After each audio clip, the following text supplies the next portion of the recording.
welcome to another episode of What You Doing podcast. My name is Matt. Today I'm sitting down with Darren Hupke to talk about his mini zine collection, Pixels and Polygons, numerous books that he's written, and just overall his projects. This is a little bit of a departure for the standard of the podcast where I'm talking to somebody about one specific project. I'm talking to Darren mostly about his work in self-publishing and writing about video games. As I say during the interview, Darren was one of the first people to reach out to be involved with What You Doing, and it's fantastic to finally have him on the show. As usual, all of his links will be in the description if you want to check it out as you're listening. But with that out of the way, let's get into it. Yeah, how are you? How's things? Good. Yeah, I woke up and decided to just treat myself and was playing video games instead of doing anything important. Nice. And then that just led into looking at the clock. I'm like, all right, now it's time to jump in the shower if I'm going to do this. So scrambling to yell at the kids and get people to move out of the way and do all these things to get on board, all just so I can play those video games for just an hour and a half this morning. I don't know if it was worth it, but maybe it was worth it. We did it. So that's what happened. I love it. What were you playing? What were you getting into? Oh, that new Suikoden 1 and 2 HD remaster. Yeah. Yeah, I love those games. I played and beat the original and all that stuff as a kid. So I've just been going through that and just making sure, following along, getting all the 108 characters and doing all the recruitment and everything like that. So just classic RPG, grinding and fun and everything to start the day. I get you. I was playing Final Fantasy 13 today on stream, which was we got to the point where it's like, all right, that way is the final boss fight. So we're gonna go back a little bit and we're gonna save and then we're gonna start digging into it. So I'm excited to start, mindless grinding for, slightly better stats and better weapons and stuff like that. Do you release this as a video podcast as well, or just record video just because it's more human interaction to not just stare at it? I did for the first couple I did just do the video recording because it was just more enjoyable, but I do release as a video. Okay. Yeah. We're just talking about this in the last interview where it's just like, yeah, a lot of podcasts don't do video. A lot of people say that it's not worth the effort. And I was like, too bad. I've decided to do it, so there we go. Yeah, I record the audio for mine. I want to see the person, want to talk to the person, all that stuff, for my podcast, and but I don't release or capture that video or anything. So it's still ultimately it's just an audio podcast, but all the effort and energy is there. If I just did one extra step, I could probably have a YouTube version of it. But I'm it's gonna involve me looking into something, and do I want to do that right now instead of X, Y, or Z? And yeah, it's always so much stuff going on. That's fair. Yeah, and I totally get not wanting to put that effort in because it's like, okay, I get a video version. It's gonna take you X time longer to manage it, and then is that worth it? I totally get that thing. I don't know. I just decided early on. I was like, I'm gonna do a video version. That's cool. No, I applaud that. That is cool. Okay. Yeah, I'm nervous about filling that time, but let's. I guess that's the power of conversation. So we'll see. The fun of it is if we hit a point where it feels like we've talked about everything we're going to talk about, and we've hit everything about your thing, then we'll call it. I don't keep to 2 hours. We have to hit 2 hours, but as far as scheduling time, Yeah, gotcha. We had a couple that went long, and not that it was an accident, but it was we were really get into it, and so I always want to let people know up front. To be trying to do too much. Hi, everybody. Welcome to What You Doing podcast. This is Matt. I'm here today with Darren Hupke. Darren, say hello. Hi, I am Darren. That is me. So Darren was one of the first people to express interest in being on the podcast, which was super cool. When I sort of first put everything together, I put the form out and I just put it on my Blue Sky, and I was like, hey, who would be into being on this podcast? And Darren was one of the first people to do it and was incredibly patient with just being like, I'll be on it. And then it's been however many months, and now I'm like, hey, Darren said he'd be on it, and let's get him on this thing. It's the power of Blue Sky. Oh God, I was astounded at the amount of people that were very quickly And anytime really, I put the form out there and ask if people are curious about being on it. It is surprising. I'm less, I guess I shouldn't. A thing I keep saying is like how surprised I am at how excited people are to be on the podcast and to talk it up and to, sit down and chat with me. And it's like, I guess I shouldn't, because so many people are excited. I guess it's not that surprising. Yeah.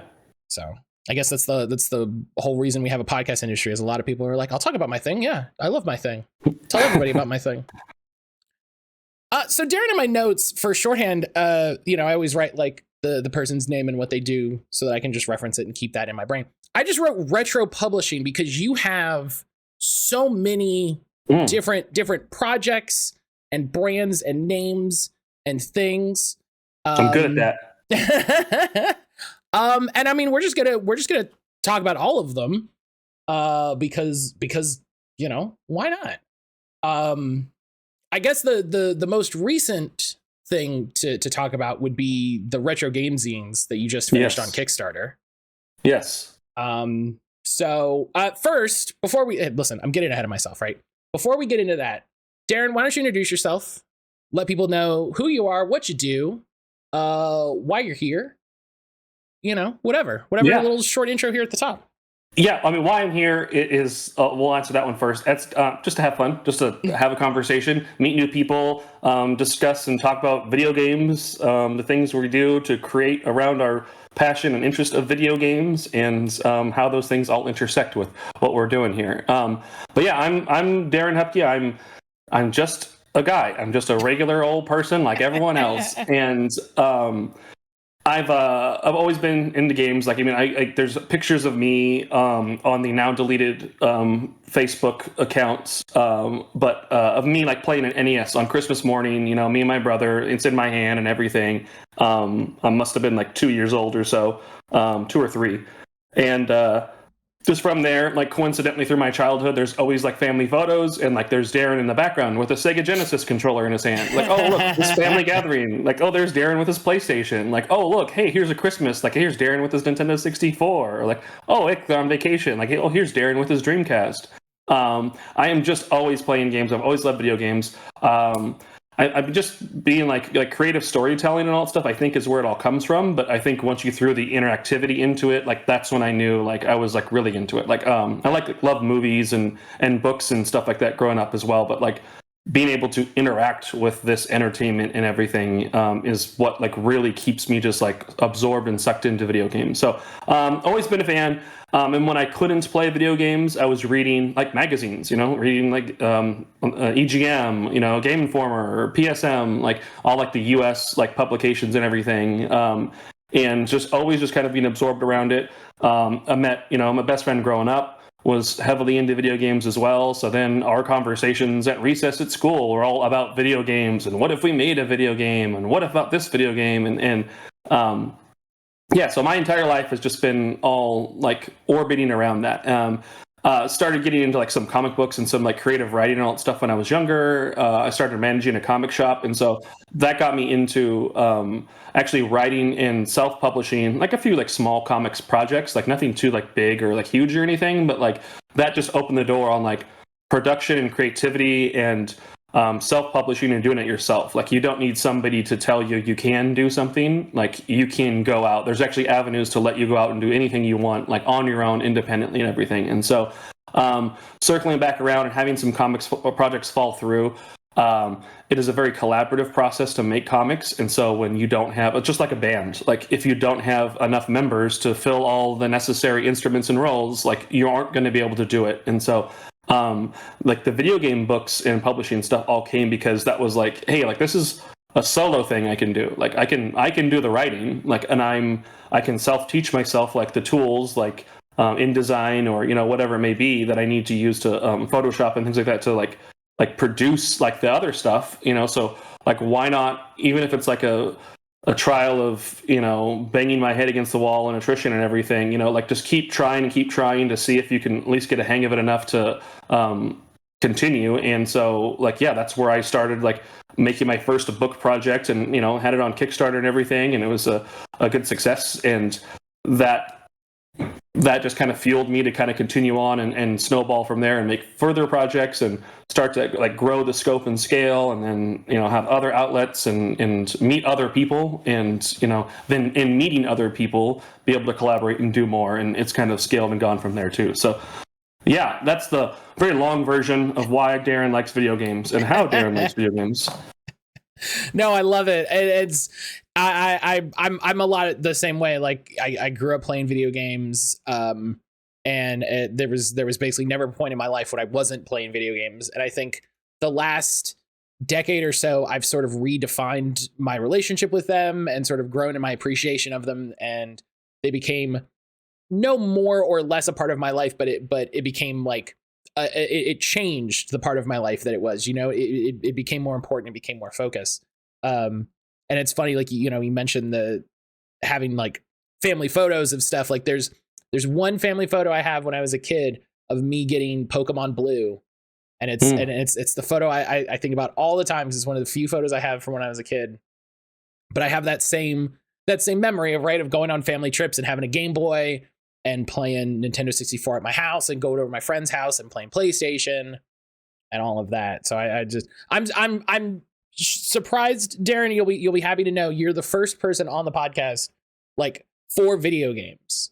It's yeah, I've seen the past, like a lot of tabletop and like I don't want to say board games, but because that's lumping it all under one umbrella. But yeah, I've seen you have a lot of cool guests around that sphere, and that is similar. Like, I mean, you're engineering and thinking of the mechanics and all that stuff, but you're doing that, in a tabletop fashion and everything, and like crafting the story and creating like the rules and limits. So it's all in the same wheelhouse and everything, So yeah, you're on it's the same wavelength. But it's fun because this is like I'm excited. I was excited for you to be on specifically because this is letting me branch out in the way that I kind of always intended for the podcast, which was just people doing cool stuff regardless. It just so happened that I fell into a spot that I could, get a lot of tabletop people specifically kind of quickly.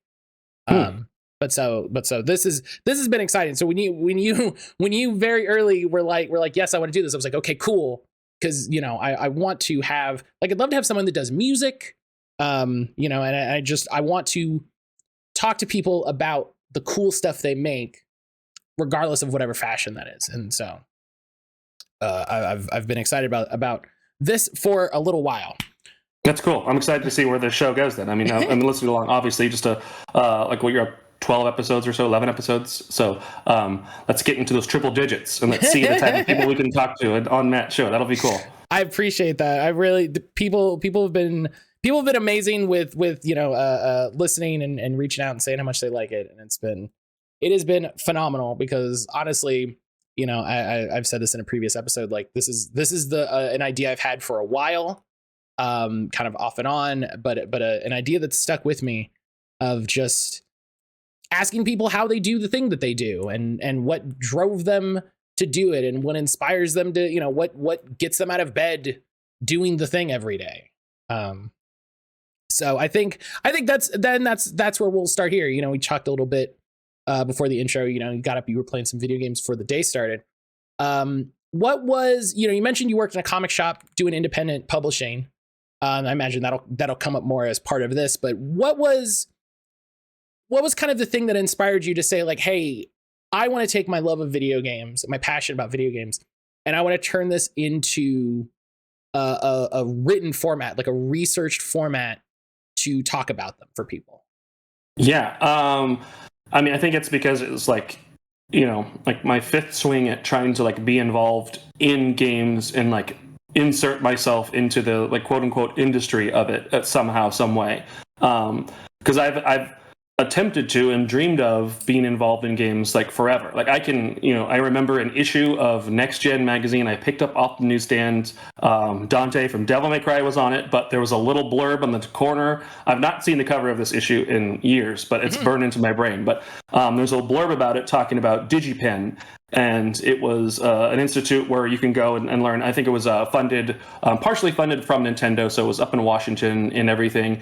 And they had just a great write-up on like how to get involved in games. And it always was so unapproachable to me before. Like, I'd read about games, people make games, but I didn't really know how it was done. Like, yeah, they're using computers and programs. I have no idea. Like, I don't even know how I'd even discover what that is. And so reading that, like, really just like made it feel obtainable. Like that is doable. Like, there are real people who are going to schools and being taught how to do this, and there's places that you can learn from. Like, so this is something I want to do. And so reading that article, it was then like, hey, what do I do? Is that where I go to school? Like, can I, when I graduate, high school, do I then like move up there? Like, should I do that? And then discover there's a few other places like that.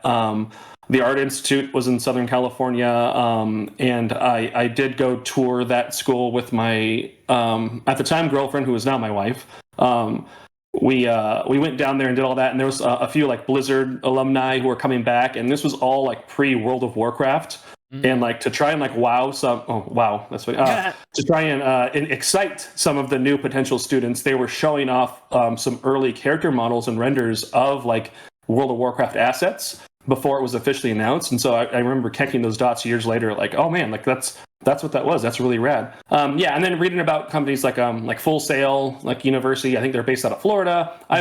I've sent messages, contacted, and attempted to like see how much would this cost? How realistic would it be for me to attend? How could I really have an education and maybe making video games? But yeah, the problem I have is life costs money, and paying rent, paying bills, and things like that. So I was, my wife and I were living out on our own, like technically even during like the senior year of high school. So like it was interesting to like try and like have these dreams to do these things, but also try and have reality be there. So all those things kind of got put on hold, and I never really got to explore that as an educational option. So that was like the first swing at trying to get into like games and everything. And then like I said, like wanting to like make music and everything became another avenue of mine. And so like creating sound effects and sound design and doing things like that, I thought that was kind of a specialized thing I could maybe do. So I started doing that. I went to some college and got a certificate for like the recording arts from Cypress College to do like sound effects and sound design stuff.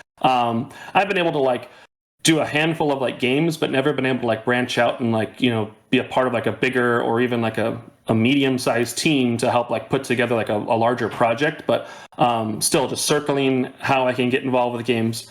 Then, like I said, comic shop, that was a job I was working while I was trying to attend college and still pay the rent.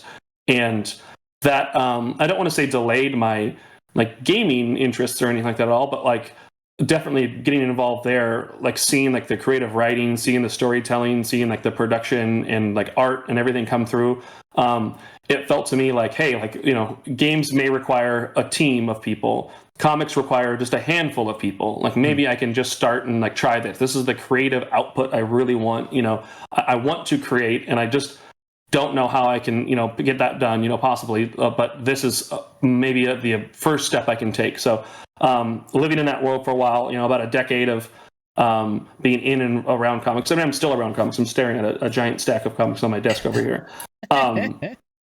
And then from there, like, now I live in Arizona. My wife and I moved out here. We, doing better. We have kids now. We, we have a house. Like, we're living our life and comfortably. And I'm still obsessed in love with video games. And so a couple years back, it just reading again magazines like Retro Gamer and some of like those cool like large like European format magazines. Just were like, kind of gave me the idea of like, what if I had a giant coffee table book that was just like, hey, about like the love of like the PlayStation. Like that's always been my my favorite thing. Like that was the right time in my childhood. The original PlayStation, everything I was the right age to kind of come and grow with that. And so I started putting a book project together. And because of the knowledge gained making comics, and because of like, knowing like, I mean, I knew enough to think I could do it, and I knew enough to think that there wouldn't be any obstacles in my way, that I started it, and I discovered all of the obstacles, and I discovered all the things that were going to make it impossible. But just really cool creative advice I'd always gotten over the years is like, the reason the things you see on the shelf, the reason the things you have in front of you exist is because people didn't stop. People never took no for an answer. People never allowed anything to prevent that completion. And so every time I hit a roadblock, I was like, well, figure it out. Like, what do I need to do? Do I need to rebuild this, retool this? Did I make the wrong file size or format for this? Did I not partner with the right, printing company for a quote on this? Like, is there a cheaper route to go here? And so, like, I just continued to kind of persevere and force myself to make sure that this project was going to be completed. And it was all a visual book. Actually, it's sitting next to me. This like PlayStation book I made.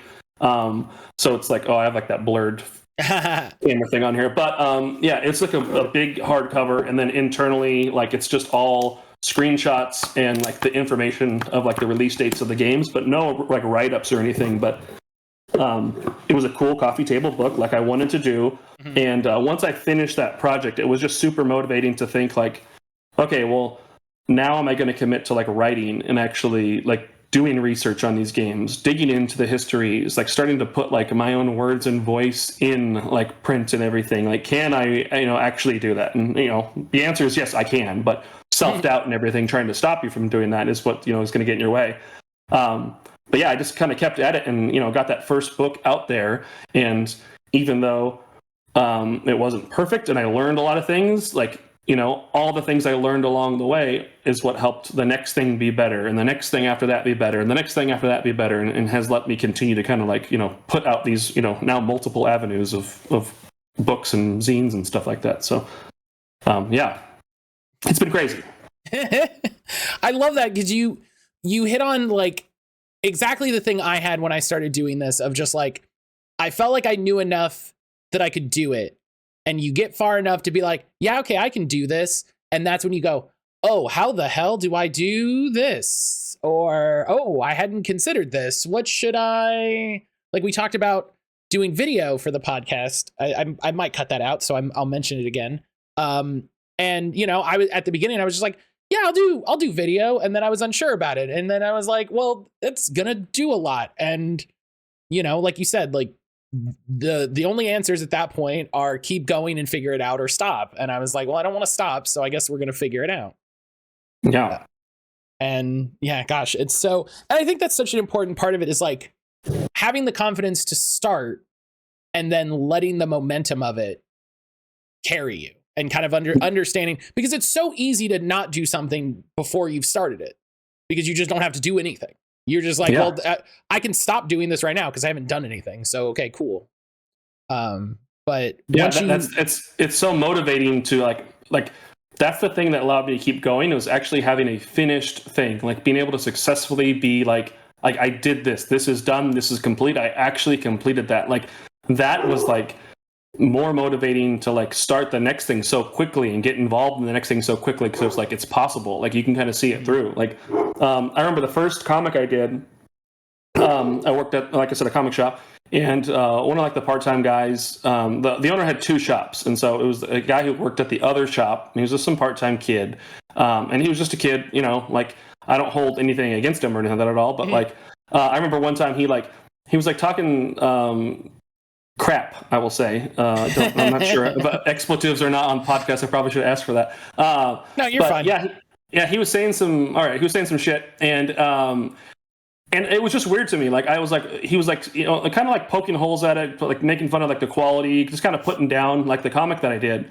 And I thought it was so weird. I was like, he loved like DC comics and like major mainstream comics from like legitimate, like high paid, like artists and writers, like with the full backing of like Warner and like all this stuff. Like, yeah, my comic is not going to match up 1-to-1 to that comic. And I'm okay with that. Like, I understand that. And I'm not saying that like that doesn't mean that my comic can't still be fun or entertaining or, like be worth reading or have like some type of enjoyment or joy found from it, even if you were like a stranger picking it up.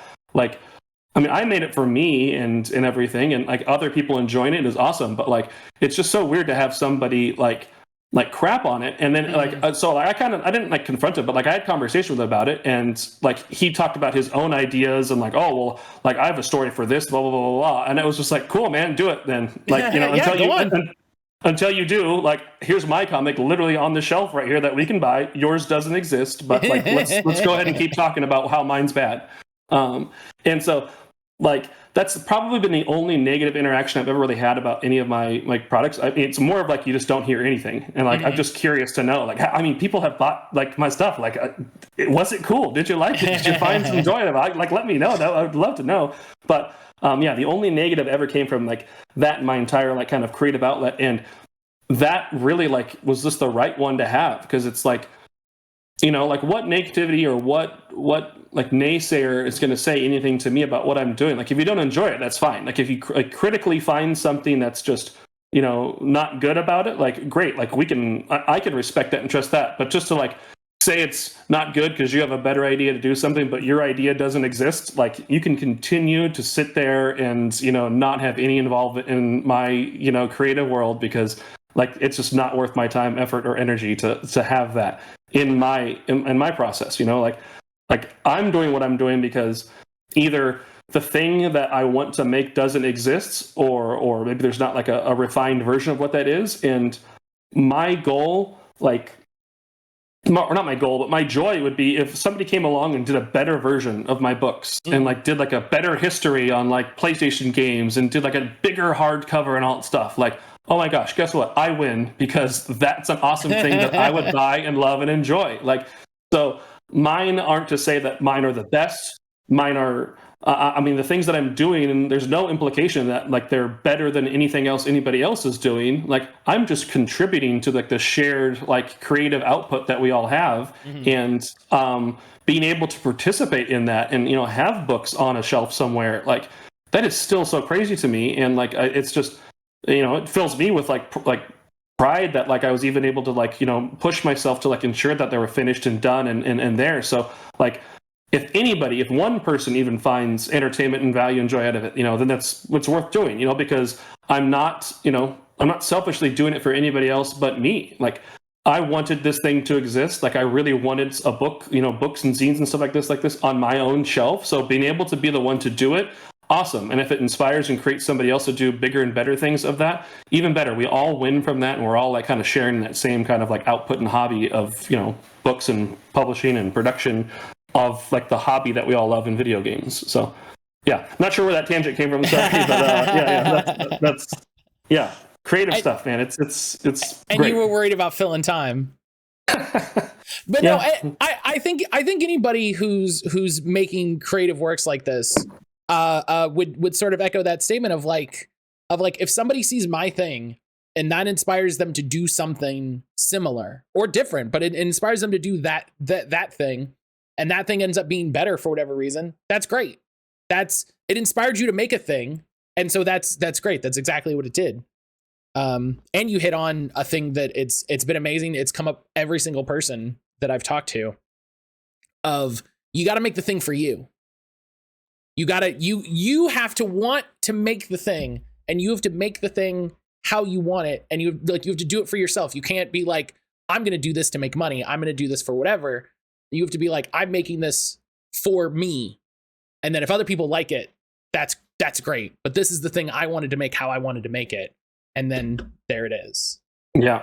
And I mean, I'm sure that's just wise advice that's been given from a lot of folks. It stuck with me. We had Rick Remender. He's a comics writer. He's probably one of my top 3 favorite of all time and everything. We had him in the shop for like different signings and events and stuff like that over the years while I was working there.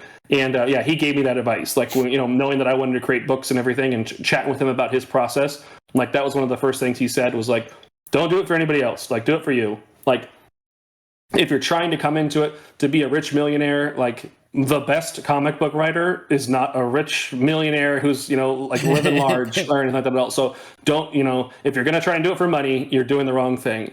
But if you're going to do it, like do it for the reasons you want to do it. Like tell the stories you want to tell. If there's one that's not out there that doesn't exist yet, like, and that's the story you want to share, like share that. Don't write for what you think somebody wants to read or what you think somebody wants to see. Write for what you think is interesting to you and that you would want to read, and it's always going to be good. You know, it might not be great, it might not be perfect, but it's always going to be good, right, at least. And so, that's always in the back of my brain, you know, and like, it's just really motivating words like that kind of help, you know, keep you going when you're staring down the mountain of like either a new project or like, you know, is this worth continuing down? Like, what am I doing next here? So, you got to have things like that in the back of your mind. Mm-hmm. Yeah, and that's the big reason, like you said, is that's what keeps you going. Is because if you're doing it for money, you'll always find a reason to be upset about money. You know, you will always be not making enough money, and for the reality and like just emotionally. But if you do it for, you're like, this is the story I want to tell. This is how I want to do it. This is the thing that I want to make. Like you said, like for you specifically, I want to make books about these games that I love, that I enjoyed. And if that, you know, gets people excited about the games, that's cool. But I want to make a book that celebrates these games. Hey, guess what? Boom. You made a book, you celebrated the games. Done, fulfilled. You know? And so it's so much easier. It's so much more fulfilling when you set that goal and attain that goal, rather than I want to sell 1 million copies. I want to have one of the biggest Kickstarters ever, all of these other things. Because then if you don't do it, then the whole project was a waste in that way. And you're not gonna be excited about it. You're not gonna be excited to dive into the next one. And exactly. So I love it. Comes up every time. Everyone has said it so far, and it's great. And just part of why I love talking with creative people, because they're always excited about the next one. And it's I think it's because of that, because they're in love with the process of it. I'm trying to keep all this stuff in my brain. Usually I'm only talking to people about one thing, and so it's easy to remember. Yeah, and unfortunately, like you mentioned, all like the brandings and things. When I was doing my comics, I just made the negative was my company, quote unquote company, like branding, my publishing, like, you know, like title and everything. And so the comics I've done are negative, just like a little black square with the word negative in white, and, you know, kind of invert it, you know, if I ever wanted to do it for style and all that stuff. And I was like, oh, okay, cool. Anything I do creatively, like writing, anything, I'll just, you know, this will be my little fake publishing name. This will be fine. And then I started doing the games, the game books and everything. And the first few game books I did were all under this negative umbrella. I'm like, okay, cool. But I don't have an LLC for it. If somebody goes and snatches that, like, cool, you can cease and desist me on like these like older properties that I have. But it just, for something I realized I was thinking about, I was like, oh, you know what? I probably should have come up with something like more games related, or something that has like more of like a branding appeal to it, or something like that, you know? So then I was like, yeah, well, maybe one day I'll get around to that. Shoot, I should have thought of that in advance. So I just started putting out the books and started doing that anyway. And then I got the idea for my podcast, and, you know, to do my podcast is called Pixels and Polygons. And the artist I had dropped some cool little like animated, like a pixelated robot and a polygonal like dinosaur. Just nice little cool characters. He'd done like some of the cover artwork and some of the like stickers and stuff like that I've made. He's done the artwork for all the books I have done so far. And so I just hired him to like come up with a little logo, and I was like, oh, this is cool. Then I was like, wait, Pixels and Polygons, like that could be the publishing name. Like, why don't I just use that? Like, that makes sense. Like, oh, dang, I should have. So like retroactively, like I'm like, all right, well now this will be like my branding. So even though I was doing my books, the 32-bit library books, they were just called 32-bit library, and I have like a convention banner, and I have like some marketing stuff that just shows like Darren Hupke's 32-bit library. But then I realized, like, now doing the podcast and doing other things, it's not all 32-bit library, but it is could be all Pixels and Polygons. And then I started doing the zine and coming up with a name for the zine. I'm like, yeah, retro game zine. That's easy. It tells you exactly what it is. It is no flash, like exactly that. And then I was like doing a little logo design for that.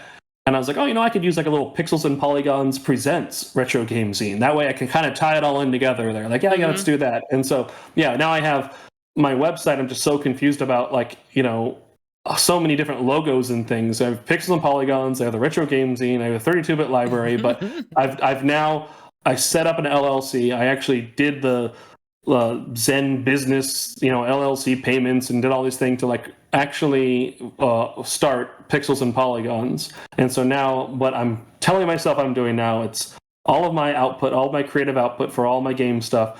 It's all Pixels and Polygons presents whatever the thing is and stuff. And so now I've tried to unify it all after having 3 different, you know, watermarks and like splash things and designs and all that stuff, and having like it just way different, too many directions going all at once. And I think that's definitely a fault of mine. Like I would much rather like start making like breaking ground and doing the thing before I've thought about every single like corner or potential turn or obstacle that might come up.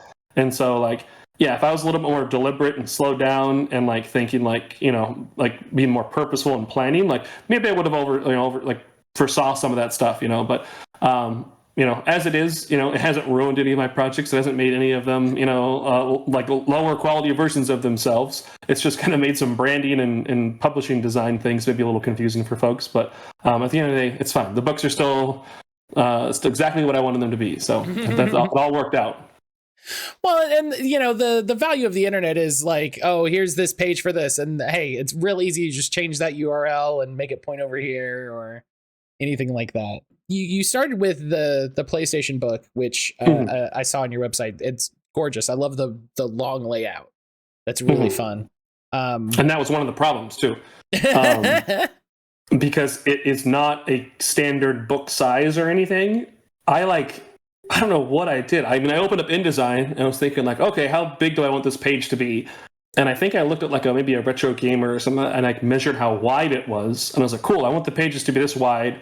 And then I tried to see how tall it was, and I didn't realize I could just Google and find out that Retro Gamer is like an A4 sized paper. Like that is a standard, that is one that's used worldwide. Like that is a standard size and everything. But I didn't realize there were standards or things like that. So I'm just like measuring that. I'm like, okay, cool. And then I measured how tall it was, and then I got like a quote from the printer on that, and it was going to be like $16,000 or something like that. I'm like, whoa, oh no, I can't do that. I mean, I was like, gosh, well, if I cut this in half, that'll cut that size down or the price down in half. So I'll just shrink that down. And so, but it's no longer now any type of like standard size or anything. And so the printer I used had to like, you know, custom cut like the paper and binding and then custom make the slipcase and everything for it. And had I picked like a standard size or a more traditional size, like it would have been easier for them to do all of the production stuff and probably would have made it significantly cheaper to produce. But I didn't know any of that, and it was all decided because I opened up an InDesign file and put in these size dimensions, and we're like, yep, this is how big the book's going to be. And then once I was done and I sent it to the printer, they were like, nope, you didn't have any bleed. And I'm like, what's bleed? Just stretch. They were like, oh, you need to have like at least 3 millimeters running off on all sides so that when we cut the paper, you know, it'll look exactly as you intended to look. So any images on the edge need to extend all the way to the bleed. I'm like, oh, well, can't you just stretch the picture? And they're like, no, this is your production in your book. No, that's you your can problem. Stretch the picture. And I was like, oh, okay, well, I guess I'll go in there. And then learning InDesign, I couldn't just stretch it. I actually had to go in and alter the layout and everything. And I'm sure I could have done it in the file I was in, but I was just so confused self-teaching myself that I ultimately threw it all out and said, fine, new file with that bleed and everything. And I literally had to hand drag and drop and basically redo the book all over again a second time and then submit that to the printer. And they were like, cool, that's it. And then when I received it, I'm like, I don't notice a difference between the proof I got originally and what this is in front of me here. But I guess all of that mattered from a production standpoint. But at least I learned my lesson. I need to know bleed. I need to know document setup. I need to know all of that stuff is like set in advance, because that was so much boring work to have been excited to build all the pages and see all that happen. Like every new page was cool to like pick the pictures and pick the screenshots I was using.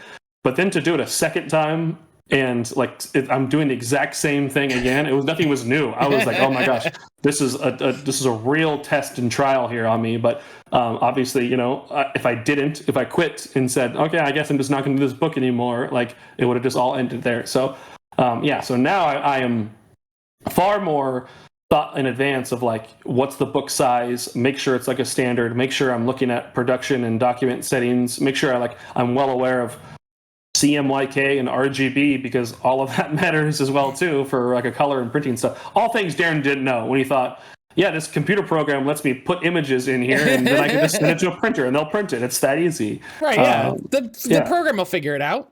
Yeah, the program knows what I need.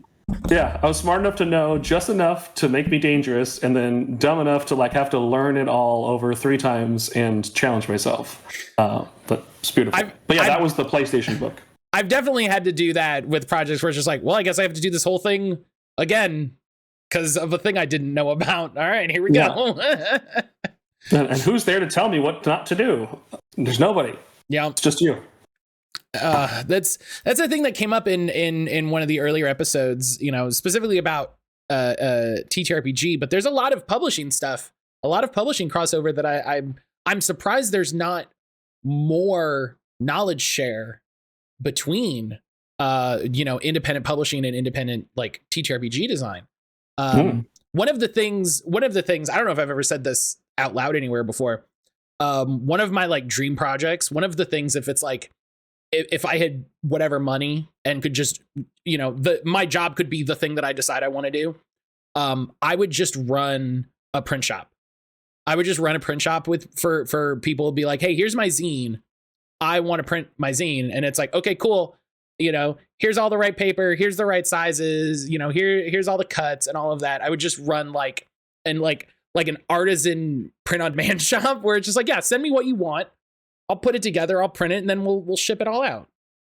But yeah, that's the dream. Where are you at now? Where is that person now? It would make so much easier. Darren would be infinitely ahead right now. Like, all of this wasn't in my way.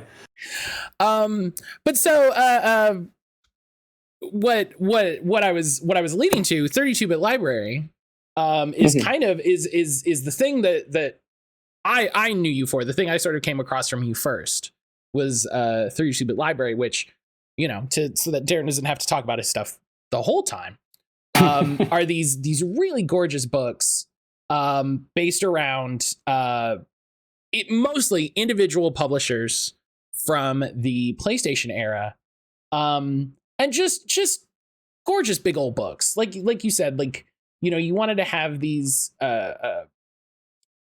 coffee table books. What was sort of the what was the sort of move between that first original big PlayStation book of like, I did a book, I did it, to like a series, like, and a collection, and sort of the shrinking, but then also a continuing series of books? Yeah. It was that I did the project, like I put something together and made a physical book. I made a physical item with a PlayStation book, like rad. It taught me a little bit about like research and design, all that stuff. Like I wanted to make sure inside it has like all the SCUS or SLUS numbers for all the games. It has the release date, it has the developer, it has the publisher, and has the game's title. And then it has screenshots for every game. So going through and having like a numbers file or Excel. I'm an Apple guy, so I use numbers. So if I say numbers, you can just substitute Excel, and it will be all the same thing. But yeah, having a numbers document, having that in front of me, like that taught me like more like organization and format for that. So like I went and I wanted to make sure like I got every original Sony published game for that first book. So there's 151 games. I went to Wikipedia. And I was like, okay, I can find a list of all the PlayStation games that were released in the US very easily. Wikipedia, here I come. Boom, found Wikipedia, copy and pasted, put it into a file, and then Google result had like another one, and I'm like, oh, here's another file, but this has more, like, Wikipedia had, I think, release dates, publisher, developer, but I don't think it had like the SLUS and SCUS numbers, which again, that means nothing. Nobody cares about those numbers. I care about those numbers on the spine of the games. They all have their own unique little identifier. And like, as a kid, I remember looking at the spine and like, oh, SLUS-0201. Oh, okay. So this was like an earlier game. Okay. It wasn't like later in the PlayStation. Like, why did little Darren care? I don't know. He cared enough to remember that those numbers were unique, special numbers for all those games. And if I'm going to put a book together, yeah, why not have these numbers a part of this? So found a whole separate list on a separate website. I think it was PSX Data Center. I want to make sure I give credit to these folks. I think that's where it was at. But they had a whole master list of all the games. And so I copy and paste that, and then sorted it alphabetically and paste it into a column next to the numbers file in Wikipedia. And of course it was going to line up flawlessly, and it didn't, because there was like 17 different game variances. And I'm like, wait, why do they have 17 more? Like, wait a minute, is there not a genuine like master list of every single game that was released? Like, this is the internet. Like, this should already have been found. And someone else should have solved this, and then we've determined. Yeah, and so like that's when I started realizing, like, no, like people do all these things, like fan sites, fan like driven like communities and things. Like they're the ones who get into the deep weeds about all the things that we love and everything. And like, you know, if I'm in this obscure wasteland of SLUS and SCUS like number formatting like on these PlayStation games, is there not been somebody crazy enough to want to have this whole master list and then share it potentially? Like, I don't know.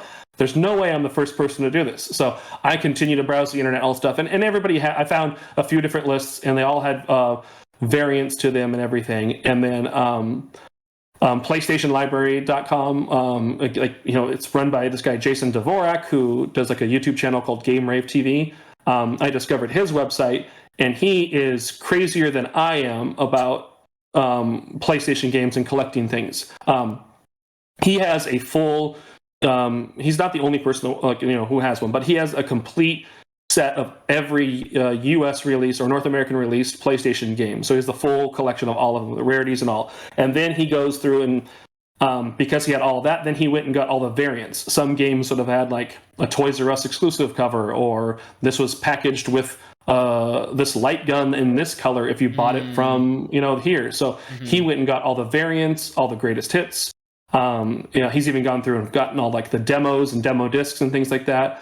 But he literally has a website, and it has all of that on there, pictures of everything. He scanned all the discs and front and back of the manuals. Like, Jason is super rad. He is like me with time, effort, energy, and money that I never had growing up. So like, he did it all. So I started using a lot of his source and in chatting with him, and it finally puts together a numbers file with all of the documents, with all of the game titles, publisher, developer, that SLUS or SCUS number, and like everything finally formatted out. And then I started to cross-reference and make sure release dates were in order, and that's how I made the first book. So again, that was just screenshots and useless game information that nobody cares about. Then my next challenge was, though, like, I mean, I didn't want to be like an archivist and like you're just doing it for like the data, like comic books and everything that I've read before, like the creativity of it, like my voice, like I do love writing, I do love storytelling, I do love like, you know, having that aspect of it. So, you know, being a fan of like all those magazines growing up and everything, I thought, you know what, like I'd love to like challenge myself to write about some of these games. And again, go into the internet. You want to read about Metal Gear Solid or Final Fantasy VII, you have gigabytes and terabytes and whatever's larger than that of like people writing about it on their own websites and blogs and major news outlets, major websites. Like you can read plenty about those games. But if you want to read about like Incredible Crisis, or you want to read about NFL Game Day 98, like, you know, you don't have as much written, documented, and like coverage of like those games. And so I wanted to do the next book and do it on, you know, I didn't know I was going to do publisher by publisher first. I was just kind of looking at like all the games that were out there, like if I was going to like pick and choose like a genre maybe or whatever it may be, but I wanted to make sure like every game got equal coverage. So the biggest games weren't going to get 40 pages, while the smallest game got like a little quarter page with like 2 pictures, and that was it, you know? So looking at it like that way, I ended up looking at like Capcom, like they ended up having like, you know, 40 something releases on the PlayStation. They covered so many different genres, you know, having like Breath of Fire, Mega Man, Street Fighter, Resident Evil. Like I love Capcom games.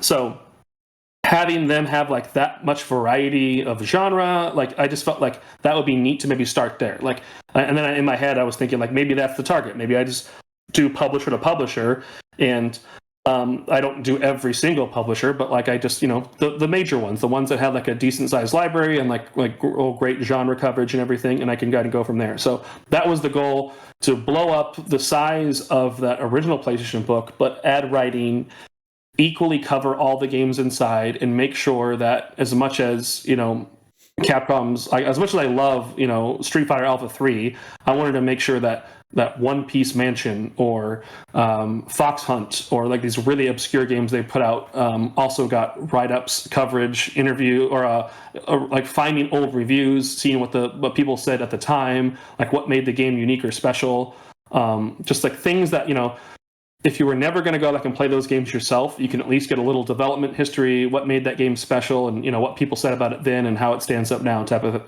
vibe. Like that was the target for it all. So that's where the volume 1 of 32-bit library kind of started from there, and then expanded on my master list of data that I already had done from that PlayStation book. I was able to then just sort all of Capcom games out, new file, boom, there's all 40-something games right there, and started that process. And then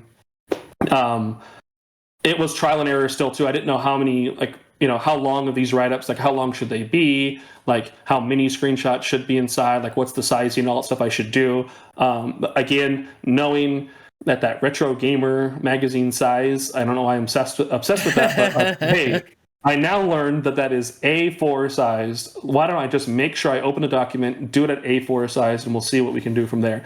And then I found a new printer to work with as well, and having that more standard size, being more prepared for that, and you know, got a much better printing quote on what, you know, a 200 and something page book of that size would cost, and you know, completely doable. So but yeah, there was obviously all of the writing and research of it all was all in front of me to have to get done before it would be printed. So when you sat down to work on this, did you say, I'm going to go back and I'm going to play all of these Capcom games? Did you like, I'm just going to watch, you know, because you mentioned a thing that I love doing when I'm playing a retro game, most of which I haven't played, is I love going back and looking at reviews from the time. Mm-hmm. Because I think there's a lot to be said about like someone reviewing Silent Hill 1 or Silent Hill 2 or Resident Evil 2 like now, if it's like the first time you've ever played it. But I think there's something especially for this sort of book to be said about like what did they say in EGM? What did they say in GamePro? Like, you know, what sort of like tips and tricks articles did they write for this sort of game? So did you base it off of just like historic reviews? Did you play them yourself? What sort of research did you do? Yeah, I mean, my goal was to look back at old reviews, look back at old coverage from magazines, because that's fun to do. I love to dig through old magazines.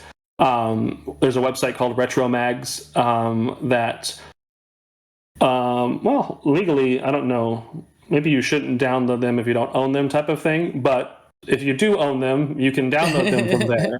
But it is a great research tool. But yeah, that's available. So looking through all the old magazines. But yeah, my goal was to read old reviews, look at old coverage, but also kind of go off my own history. Like I didn't pick the PlayStation because it was something I was unfamiliar with. I picked the PlayStation because it was something I spent, you know, my entire childhood playing and everything. So I had a familiarity picking Capcom. I had already personally played a lot of those games, you know, quite a few I didn't, and there were surprises and new to me and everything. So my original goal, and this is where I was smart enough to know what I wanted to do, but dumb enough to realize that it wasn't going to be realistic until I ran into this obstacle. But the internet is filled with screenshots. Of course, I'm going to be able to find plenty of screenshots to just download and make this book. It's going to be so easy. All I do is go to Google and I type in Street Fighter Alpha 3, nailed it, hundreds of results. There we go. Move on. Resident Evil, hundreds of thousands of results. Move on. But again, I go to search for Fox Hunt, this FMV like game from Capcom early on. No, wait, there's only dozens of screenshots here. A lot of them have like odd watermarks, poor resolution, like not even like the same aspect ratio as some of these other ones. Like, so trying to put the book together using different file formats, different resolutions, different quality, finding them without watermarks, I realized like, oh, okay, like I'm not going to be able to get this done. So I didn't know how long it was going to take to write the book, and I had no deadline for myself. I just knew like this is what I was going to be working on. But I definitely thought it wouldn't have taken me too long if I was just going to be downloading screenshots and reviewing magazines and then doing a little write-up. But as it turns out, for quality control and everything, I then had to make the decision to play through all the games myself. So I did download it. I wanted like original hardware and like those original like resolution, like, you know, I wanted that look of it all, but you know, I couldn't, you know, physically buy all of these games and do all that. So I had to use an emulator to play through a lot of the games, but I made sure that I found an emulator that like had no like by default turned on like enhancements or things that like, you know, made the games look better than they should have. There's a lot that can do that, but I made sure like I was trying to disable absolutely everything and make sure it was just as original as it could possibly be. But like, my goal wasn't not to necessarily be that, exactly perfectly historically accurate. It's for nostalgia, like looking back and be able, if you were a fan of these things, to look back and if you see that screenshot, does it remind you and you remember exactly how that was? Like that was the goal. So then the project in scope just grew because yes, I had to play through all the games now, capture the screenshots and everything, and that's easy for a game like Mega Man. I can play through and play that in an afternoon and have a good time with it. But playing through Breath of Fire 3 and 4, like on top of all these other games, like that's a little daunting. So I also used some like from game facts and everything, like finding old save files and then finding out how to convert those save files to this emulator, and then find out how to load those save files converted from game facts from this emulator. I was able to find like later points of the games for games that would be like maybe too impossible to do in like a realistic timeline and everything. So yeah, played through all the games as far as I, as much as I could, and got hands on, like being able to jump ahead with some save states and stuff. But yeah, physically played and took all the screenshots and for all the games, and that let me have the same resolution, the same file size, the same like quality of it, and made sure the book like would look the same start to finish from just playing it on that side of things. So it was a lot to kind of take on, but ultimately that's the process that it needed to be if it was going to have like the right like level of quality and everything I wanted out of it. So yeah, that's how I got going with the Capcom one, the first one, and it continued on through even up to the 4th volume.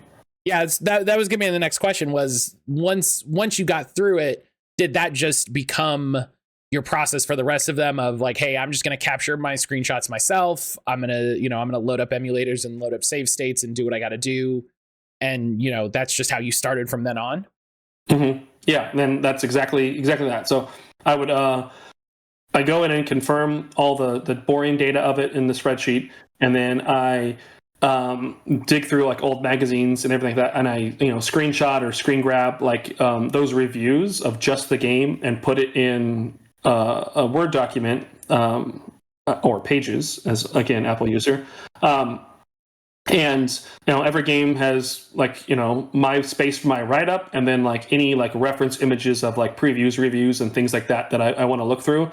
But I basically get all of that information in front of me, and then once all of that's ready to like the writing can start happening. Like before I start writing, I'll play through all those games, takes the screenshots as that final step. Screenshots are all captured. All of the like the research from like looking at old like interviews or reviews or all, so that's all captured in that Word document and everything. And then I'm just in writing mode where I'll write game after game after game. I'll just kind of keep going. Like that's it's most time consuming is like it is still like the prep and design and like taking the screenshots and like laying out the book and everything. But I think the toughest part still is obviously the most original part, and that is writing up 600 to 800 words about every single game, and not making it sound like I have burnout or it's just the same copy and paste kind of format or anything at all. Like another thing I really wanted to make sure I did, not that criticism isn't important. Criticism is an absolute important part of the world that we live in, of games, of art in general.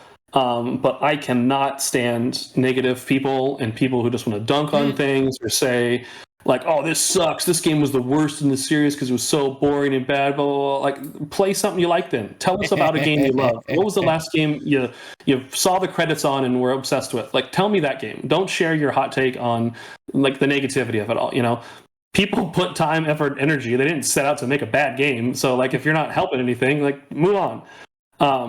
But yeah, I didn't want any of my write-ups to be like negative or hot takes or like, I didn't want to be, like some angry, game nerd kind of guy, but I get that character and I do enjoy some of that content. But, so I wanted to make sure I looked at these games through a lens of like, what was this game trying to do? What was it attempting to accomplish? Like, what was the unique mechanics it had even at this time?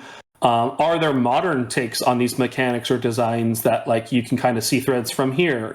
Like where does this game now historically like stand, like reflecting back on it? But in that moment, what was this made this special? And then like some of the reviews and everything about it. So I wanted to make sure that like all the games got like their flowers for what it was that they were at least attempting to do or solve with their original ideas and concepts, whether or not they got to actually execute those or not.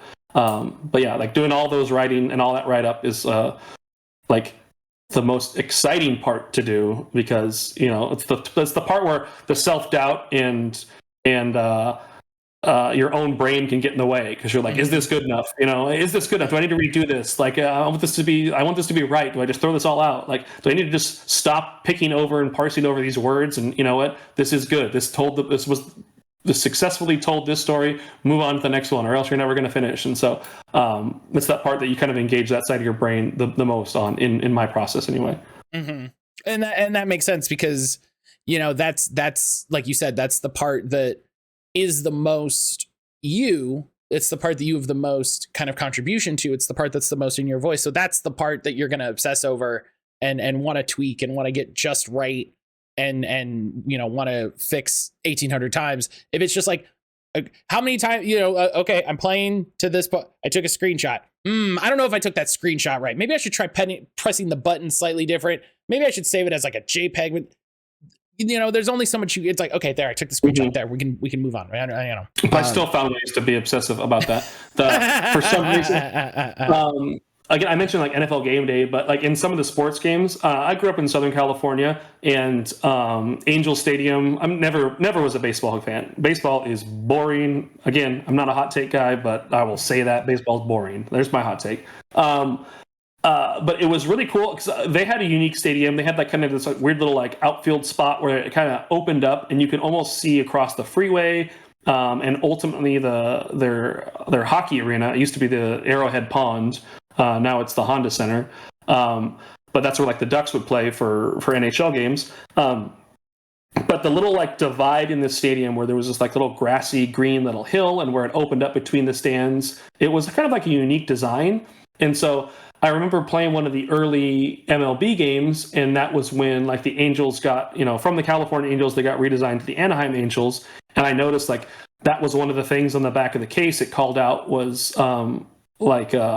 realistic, like in-game stadiums, because games used to just have these generic stadiums and not actually do that. But as games had more and more disk space, and as the PlayStation generation was kind of rolling around, developers started to do that with all of that available data. So it was cool to see that Angel Stadium and how it got rendered over time. Like, I'm sure other stadiums did this, but for me personally, like, I just had this attachment to Southern California and everything. So I would then, in all of the screenshots for all of the baseball games, I would make sure there was a screenshot of Angel Stadium from behind home plate, so you can kind of see what that looked like. And so, again, nobody cares about this. Nobody is buying my book to then flip through and look at the MLB screenshots of Angel Stadium to see how it renders. But I wanted to see how that looked over time and how that evolved.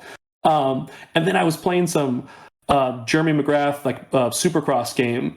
And you can go in and play in different stadiums around the world. And lo and behold, there was an Anaheim Stadium level you can select in it, and it was the exact same like baseball stadium and everything. And so I was able to take a screenshot of that. I tried to, in the race, try to get that point of the course, so I could angle the camera enough to get a similar screenshot of that all. But like seeing how that was rendered over the years in multiple different games now, it was just kind of a cool detail that, again, I wouldn't be able to have done that if I was just downloading or like Googling screenshots and everything. So the minute like I was burdened with having to take all these screenshots, it was like, oh my gosh, this is terrible. But then it also was like allowed me to have like this creativity in the storytelling, even in deciding to do that. Like these pictures were all like yes, it would have been easy just to jump in the games, capture a bunch, and just like throw some in there. But like they're all purposefully done for no reason. Like literally, like I said, nobody's looking through and noticing that like, oh wow, he has a nice color curve going from these 4 screenshots. It's almost like they all represent 4 different colors, and it's done on purpose. I did do it on purpose. It might seem random, but like I spent the time to do all of that. again, because it's my book and I wanted it to be done that way. And I mean, before this, I've never really even told people I did that with the Angel Stadium and everything too. But like, yeah, it's like I just held myself to like want to have that standard, or like, not to like, shortchange myself, because again, this isn't for somebody else. I didn't have a deadline to give this to somebody to be done with. I had a limited time to do this. So if I was going to do this, I wanted to make sure it was done a way that I was going to enjoy and love and see on the shelf and everything afterwards. I love that. That sort of story is why I love doing this podcast, of just like, here's this silly thing that I really had no other reason to tell anybody in any other context except for right now when we're talking about it. I love that. Yeah. That's so good. That's so good. Are there any other little like weird themes, things like that?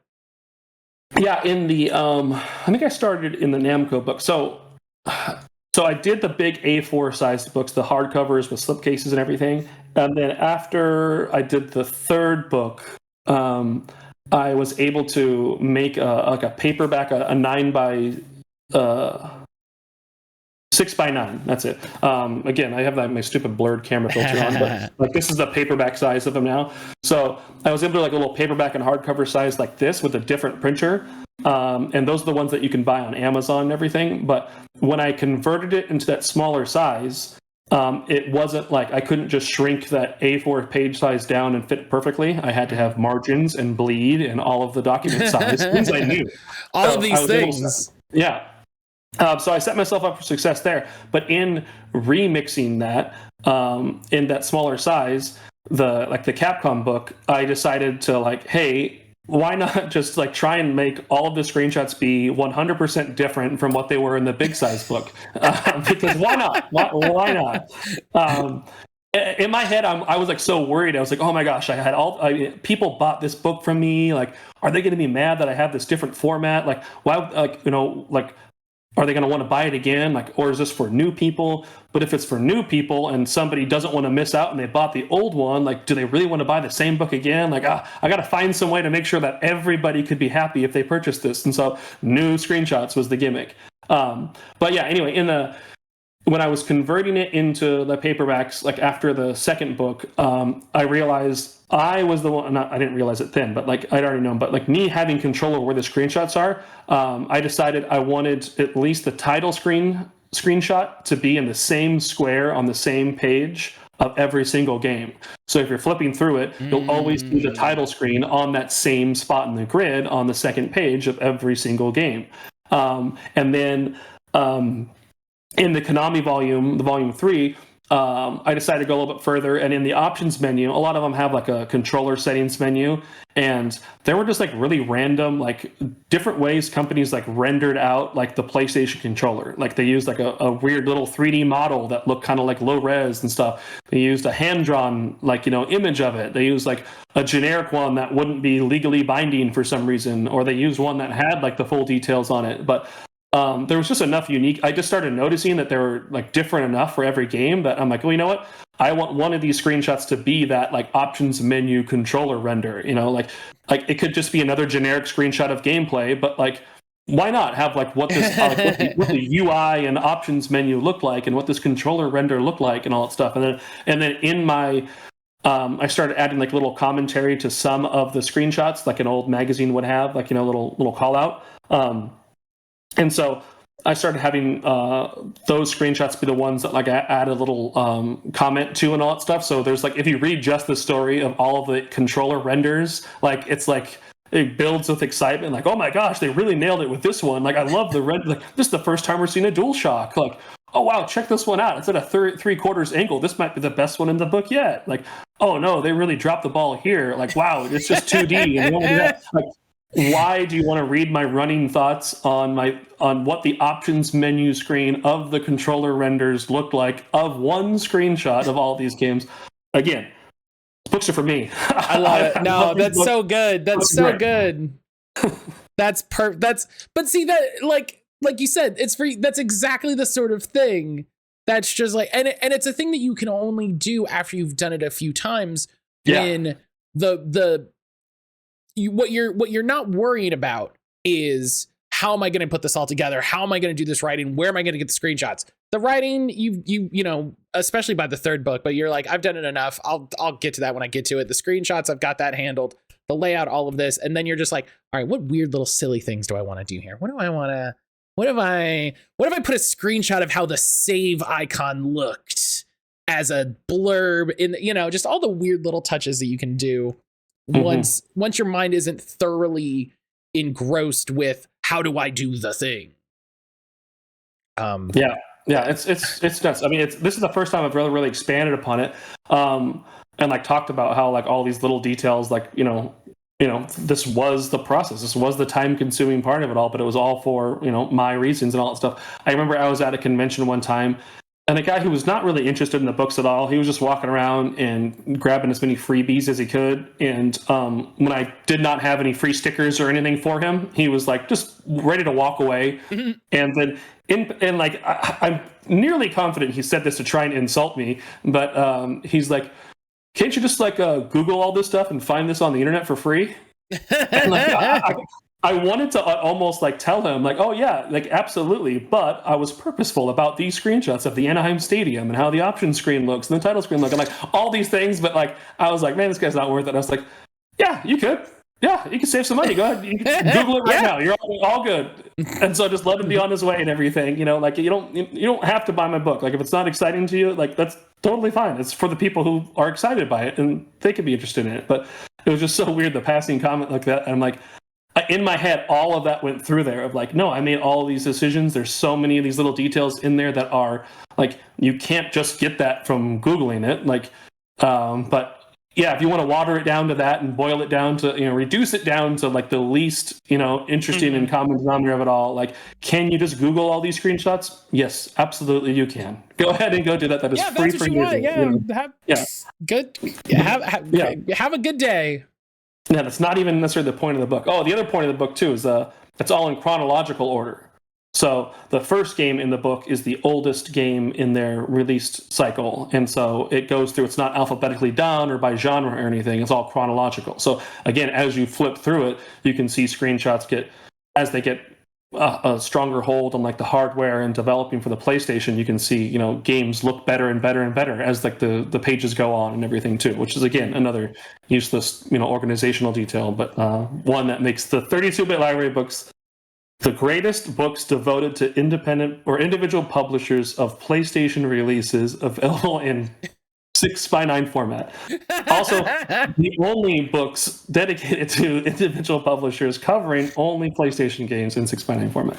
That's neither here nor there. I was gonna say, I was like, we're gonna get detail at the end that's just gonna be like, it's the best thing that fits these 4 check marks. It's also the only, and so the best. That's how it works. 100%. You could also say it's the worst, but again, let's keep it positive. Yeah, let's keep it positive. Yeah, there's no reason to bring that negativity around here. Just get your free sticker and move on. We're not negative here. My cat is being very attention-y and adorable. I'm happy that my dogs are not as upset outside right now. I've got 2 dogs, and they're being mostly okay. I've heard a couple barks, but yeah, that's good. No interruptions. That's good. Our dog is old and just sleeps, and that's, you know. Oh my gosh, I have now a dog story.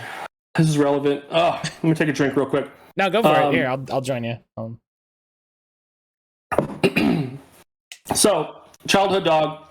In a lot of the family photos I have of me playing my video games, there's Radar right next to me. He was a border collie. Love that dog. He was our family dog for years. Yeah, Radar. I don't know where it came from. Probably but MASH. I always knew. I'm not sure. I mean, I don't think we named him. I think we got him, and he was already had that name from like my grandparents who had him for a few months, and were like, "Oh, we don't like this dog. It needs to be walked and has too much energy." And it was like, "Yeah, it's a border collie. Yeah, that sounds about right." So we got him, which was the greatest thing ever. So we had him for 14 years, and I loved every minute with that dog. But I remember thinking, like, yeah, you know what? If I ever get another dog and it's a border collie, I have Radar. I'm going to name that dog Sonar. And again, as a 7-year-old kid, I don't know why I thought that was rad, but like that stuck with me for life. And so 5 years ago, during COVID, he was a COVID puppy. we got a border collie, my wife and I, and he's a brown border collie. My other one was like more like a blonde, kind of like lighter colored fur, but yeah, border collie. And I told her, you know, she knew all about radar even before and all that stuff. But so when we got him, we knew that he was going to be sonar, but he's sonar. All I've called him was sonar and all that stuff. So a couple weeks go by, and one of my daughters comes up and trying to give him a little cute nickname, calls him Sony, and I'm like, oh my god. This is perfect. I've never thought of this, never realized the connection, didn't think about shorthanding his name, but called him Sony. And I just thought that was the raddest coincidence ever that our dog, you know, named Sony, while I'm sitting here obsessive fanboying and making books about Sony PlayStation games. I'm like, damn right, my dog's named Sony. Yeah, I love it. Get over here, Sony. So, yeah, he's awesome. She's like, come here, Sony. And you're like, wait, actually. Yeah. And another really rad thing about her, my daughter, she's born December 3rd. And when I was going to go to one of the PlayStation experiences, the first PlayStation experience was in Las Vegas. They don't do those anymore. They did them for like 4 or 5 years. But it was around the anniversary of the PlayStation.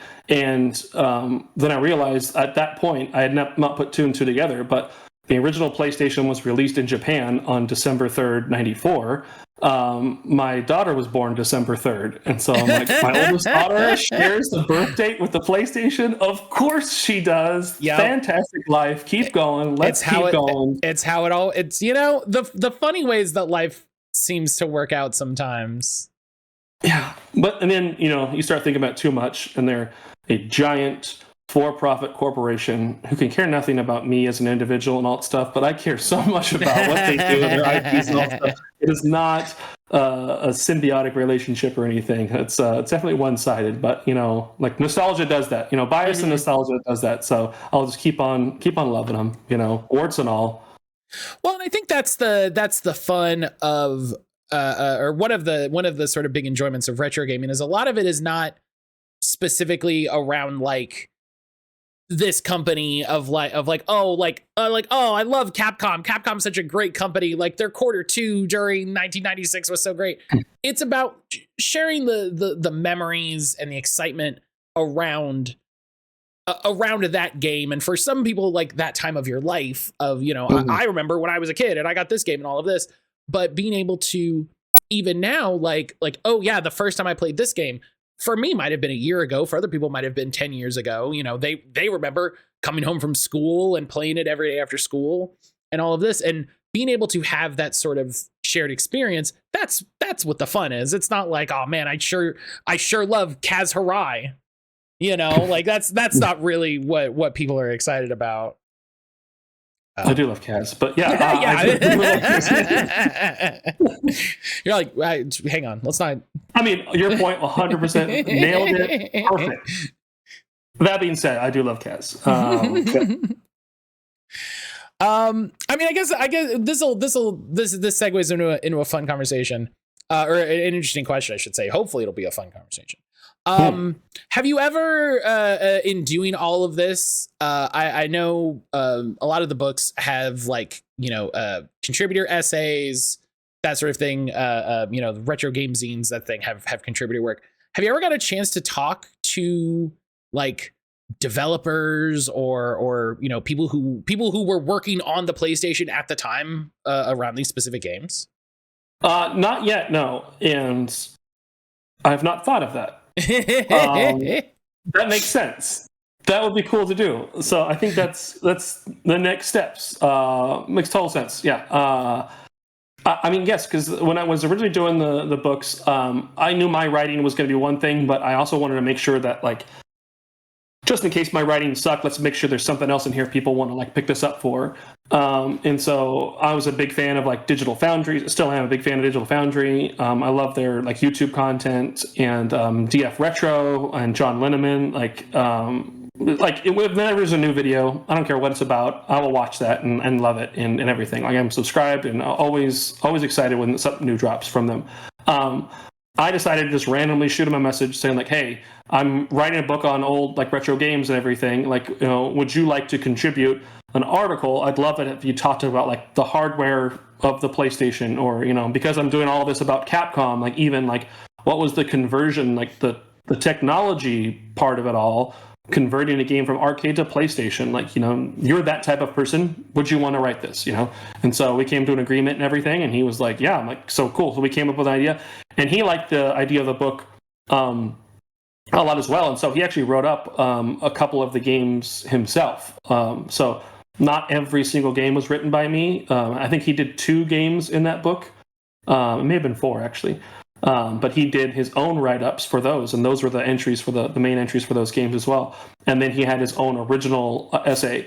And then when I started putting together, it was a little bit odd that it was just one person. Like, it was me and one person with a little bit of bonus content. Like, I should have a little bit more bonus, maybe like kind of sprinkle in a few other folks. And so I had used that Jason Dvorak's website from PlayStation Library a lot. And so, like, I reached out to him and was like, hey, you obviously like the PlayStation. I like the PlayStation. Let's be best friends. And we started chatting all that stuff, and he was super jazzed to contribute, and kind of writing from like the angle of like the collector, the obscure, hard to find game, the closet, like the secret gem, that people might overlook.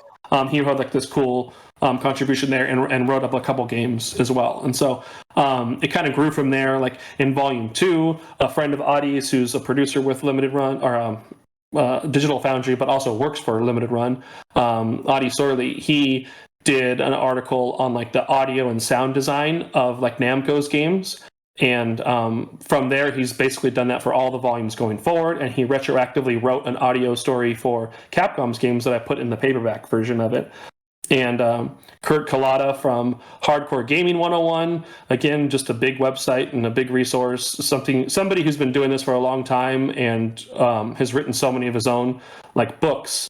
Love his stuff. And so also just, I mean, maybe it's because I don't have like a shame filter or something like that, but like I had no problem just reaching out and asking, like, hey, I'm making this book.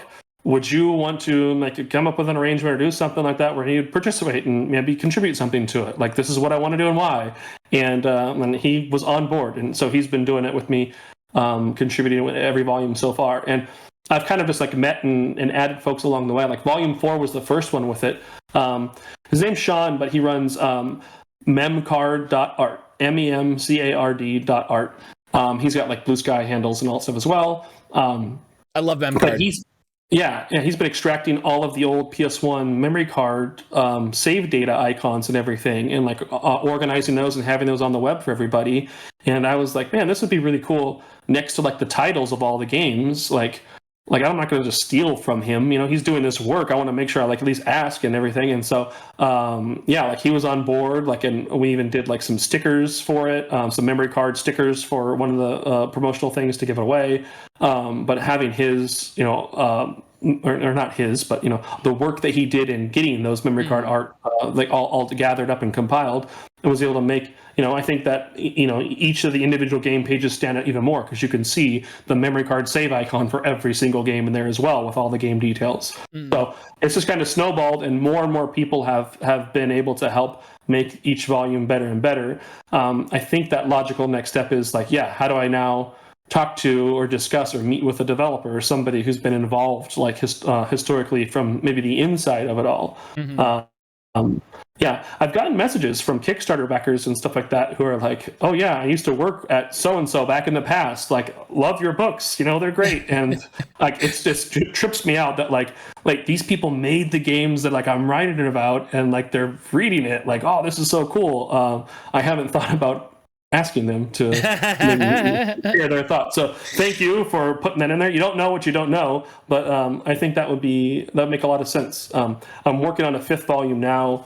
The angle for this one is greatest hits. So instead of it being about a specific publisher, it's just going to be 50 games that were re-released as like those ugly green greatest hits spined games. And this gives me a chance to have a lot of different like genres and publishers that may not be in their own individual book, but a chance for them to still be represented like in this and all that stuff. So maybe it makes sense in the greatest hits one to have some developer or inside conversation. So still in the work in progress stage of that, so it definitely has time to be done. So if this book is bigger and better, it's because of what you're doing. So there Hey, listen, I just plant the seed, just ask a question and then make someone go, well, hey, now that you say that, Yeah, this happened to me once before in a really embarrassing way in my comic book days. The series that me and the co-creator Johnny Flores, we created this character called El Toxico, and it was like the gimmick was like Mad Max meets a Saturday morning cartoon. So it's this exterminator who travels like a post-apocalyptic Mexico, and he's killing giant-sized bugs, as big as houses and stuff like that. And so we had a little like launch signing for one of the issues, and a guy came up to me and he's like, "Oh man, this is super rad! Like, I love the concept. It's a super fun read. Like, have you thought about releasing it in Spanish? I mean, it takes place in Mexico. Like, your main character's like from Mexico. Like, and I'm like." Why have I never, like, why did that thought never cross my mind? Like, a Spanish language version would make absolute and total sense. Like, oh my God, I'm so dumb for not thinking of this. And so that's always been when we complete, it's a slow burn project, and years later we still technically are still sending pages back and forth to each other. But when we ultimately like finish this like first little story arc and all stuff, I want to have somebody translate it into a Spanish language version finally, and it's all going to be because of Mr. Krager from The Signing in like 2015 or whatever that was. Yeah. I love it. Those are the little things though, right? Is that, listen, that's the same thing like you talked about, is that editor going back and be like, come on, man, you got to set the bleed. And you're like, wait, what's bleed? What am I what do you mean? What are you talking about? It's, I love it though. And I'm sure you do know, but in the interest of, hey, people you could work with in the future, do you know Sean Johnson? Yeah. So he does YouTube videos, and I mean, probably I don't want to reduce him down to all that, but I'm pretty sure he's the one who did this really rad like Capcom video with like all of their releases like in video form. I may be confused there now, but yeah, basically it was like, man, this is basically my first book like in YouTube video form. This is so rad. Like I love that video, and I subscribe to him and also. But yeah, he's on Blue Sky. I follow him. I don't know him personally. I've not had a conversation with him or anything, but he is somebody I do follow on Blue Sky because of the mutual obvious interest in video games. Yeah, I feel like he does almost exclusively PlayStation content. Like he's done a bunch of he's done a bunch of videos because he's in the UK, so I always really appreciate his videos because he talks about it from like a PAL region perspective and talks about the difference with PAL games and all of this.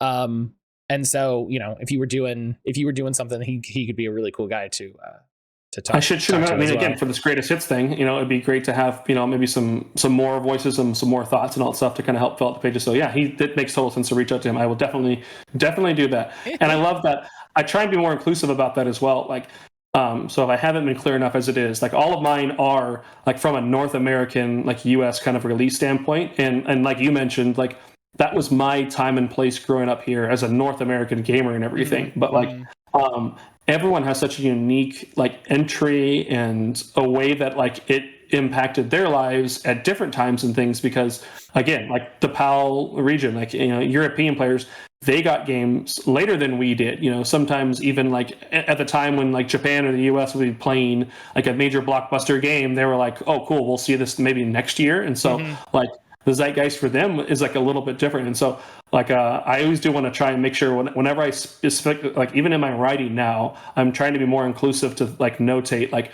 a North American release date, or like that's where this like angle is coming from, or this is where the focus of this writing is coming from this North American side of things. Because like to not say it and have the implication that like this is the like we in the US are the main characters, and like our release dates and timeframes are the most important, and like everything. The game came out this date, no others. The game did not exist before this date.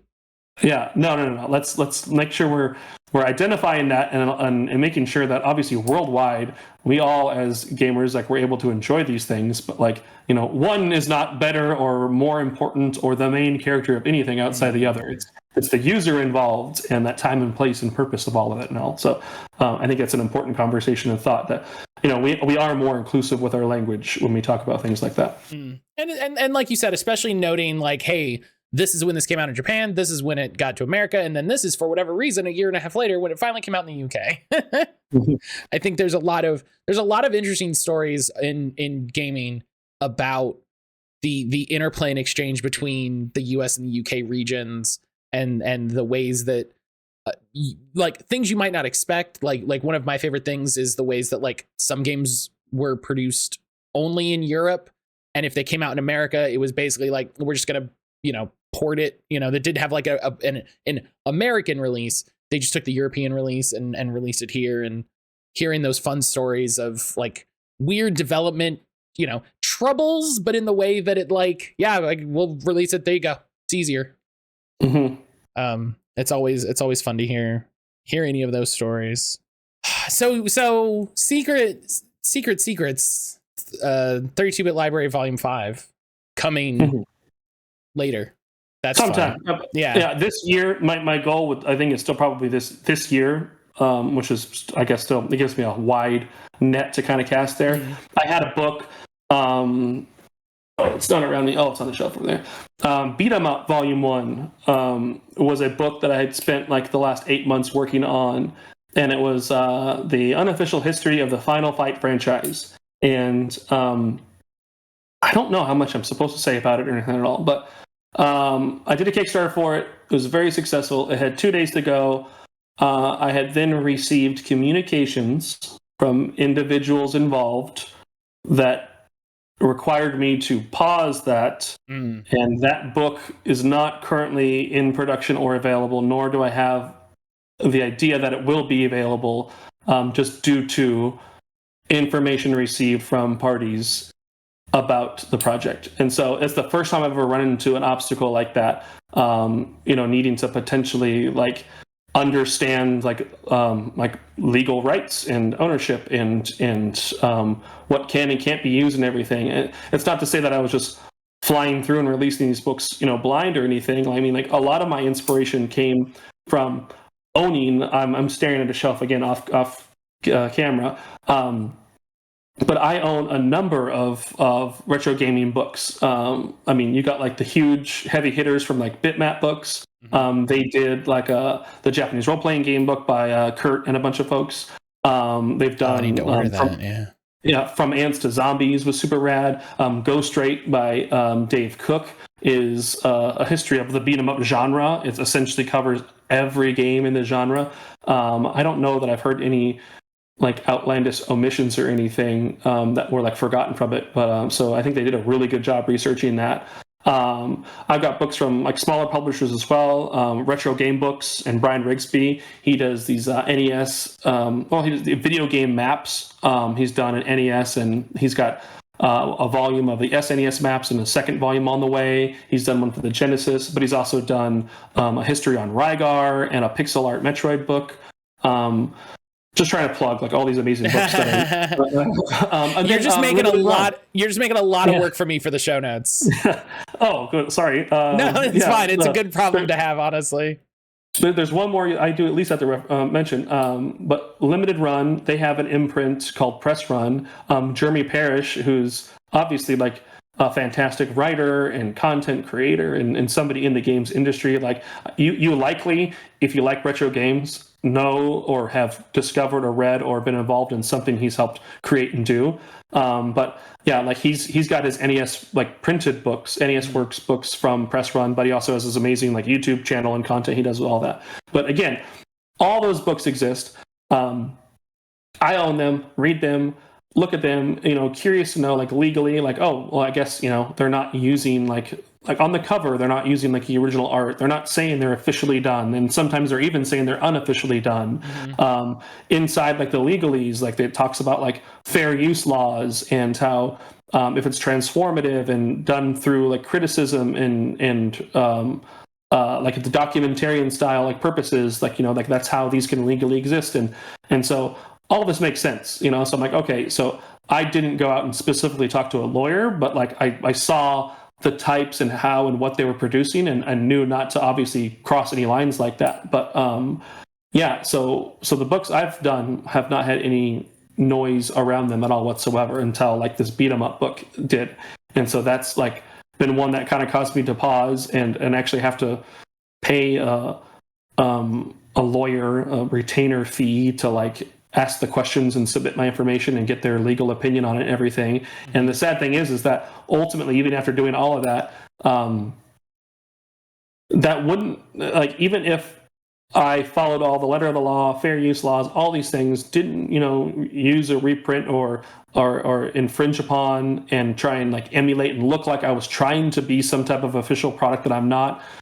If a corporation like any company wanted to still even challenge the legal rights of it all, like I wouldn't be able to afford a lawyer to like then go to bat for me to say, as a matter of fact, it is within legal grounds, and here's how we'll discourse this. So like even me following all like the rules and trying to be straight and narrow about it, like it really just takes like a random any random shot to happen to like potentially derail and pause everything. So yeah, I'm in a current holding pattern on a book that I spent 8 months doing and everything. And so I didn't necessarily think that volume 5 of 32-bit library would be something I'd be working on necessarily right now. I envisioned me doing that more in the fall, but losing 8 months of creativity and all that stuff was a significant like blow to like morale and like creative passions and everything as I paused. And that was right in the middle of like me just starting to roll out with this retro game zine thing.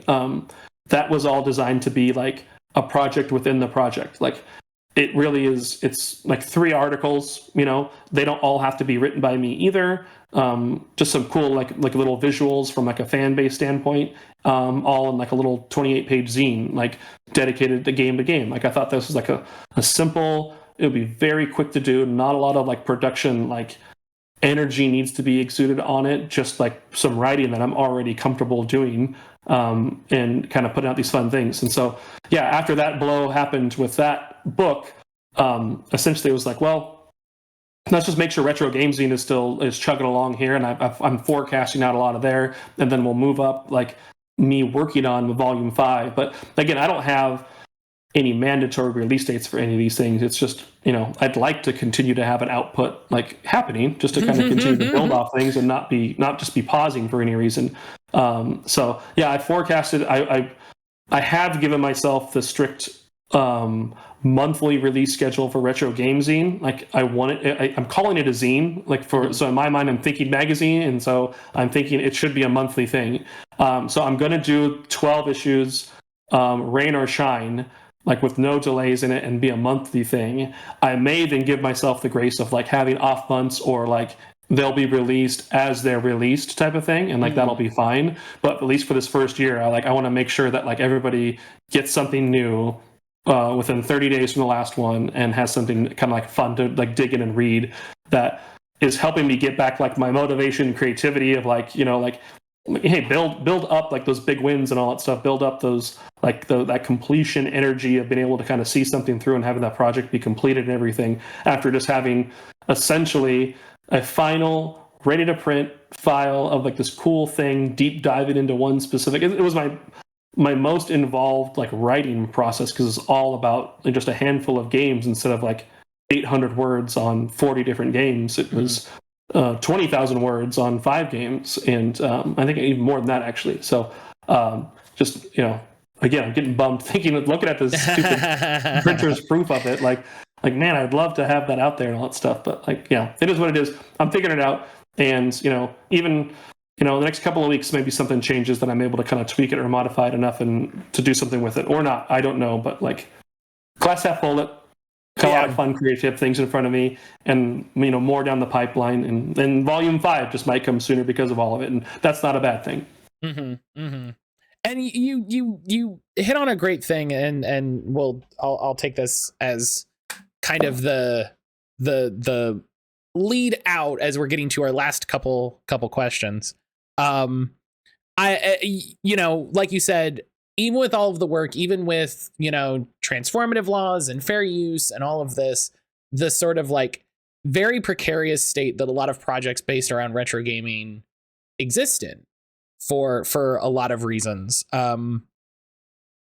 It's weird to be a fan of retro games in because of that. And, especially, fans of the podcast will know, and if you follow me on Blue Sky, I have a lot of opinions, and I'm very I'm very loud and I'm very specific about them. And one of the things that I'm very loud and opinionated about is games preservation and the retro game scene and sort of games, like the longevity of video games.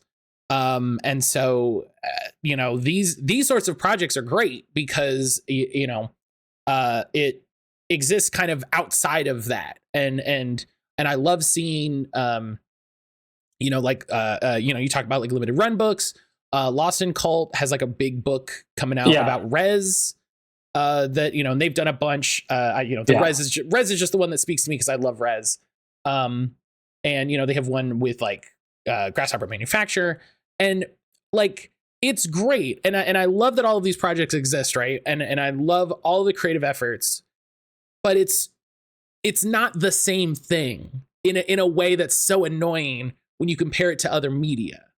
You know what I mean? And it's the thing that I try to convey to people all the time about it, where it's just like, well, whatever, it's the same as movies, it's the same as TV shows, whatever. And it's like, it's not, because a movie is a movie is a movie. If I have a movie on a DVD, I can play that DVD on any number of things. If I have a movie as a digital file, I can play that movie on any number of things. If I have a PlayStation disc, like in my hand, there's only so many things that I can do with that. There's only so many places I can put that it will be the game.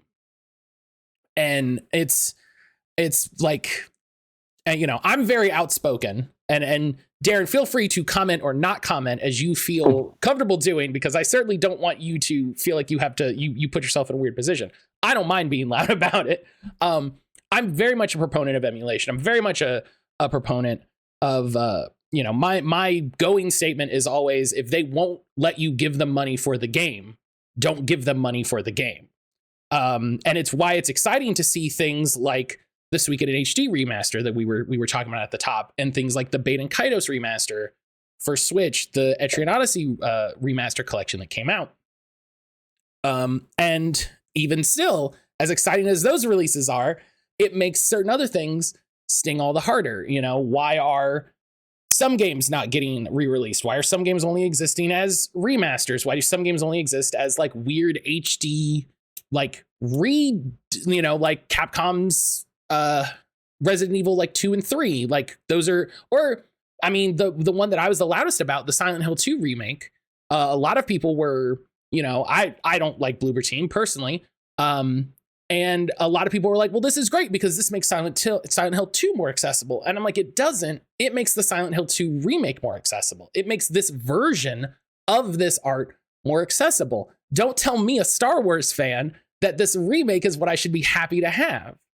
And so like it's weird, right? Like it's just this weird combination of like frustration and excitement. And this is coming from me who didn't grow up with it in that same way. Like I grew up playing video games, but I didn't have the same attachment, like I said, until really, really recently, when I started to dig into the history. I started to read more reviews. I started to get more into criticism and critiques.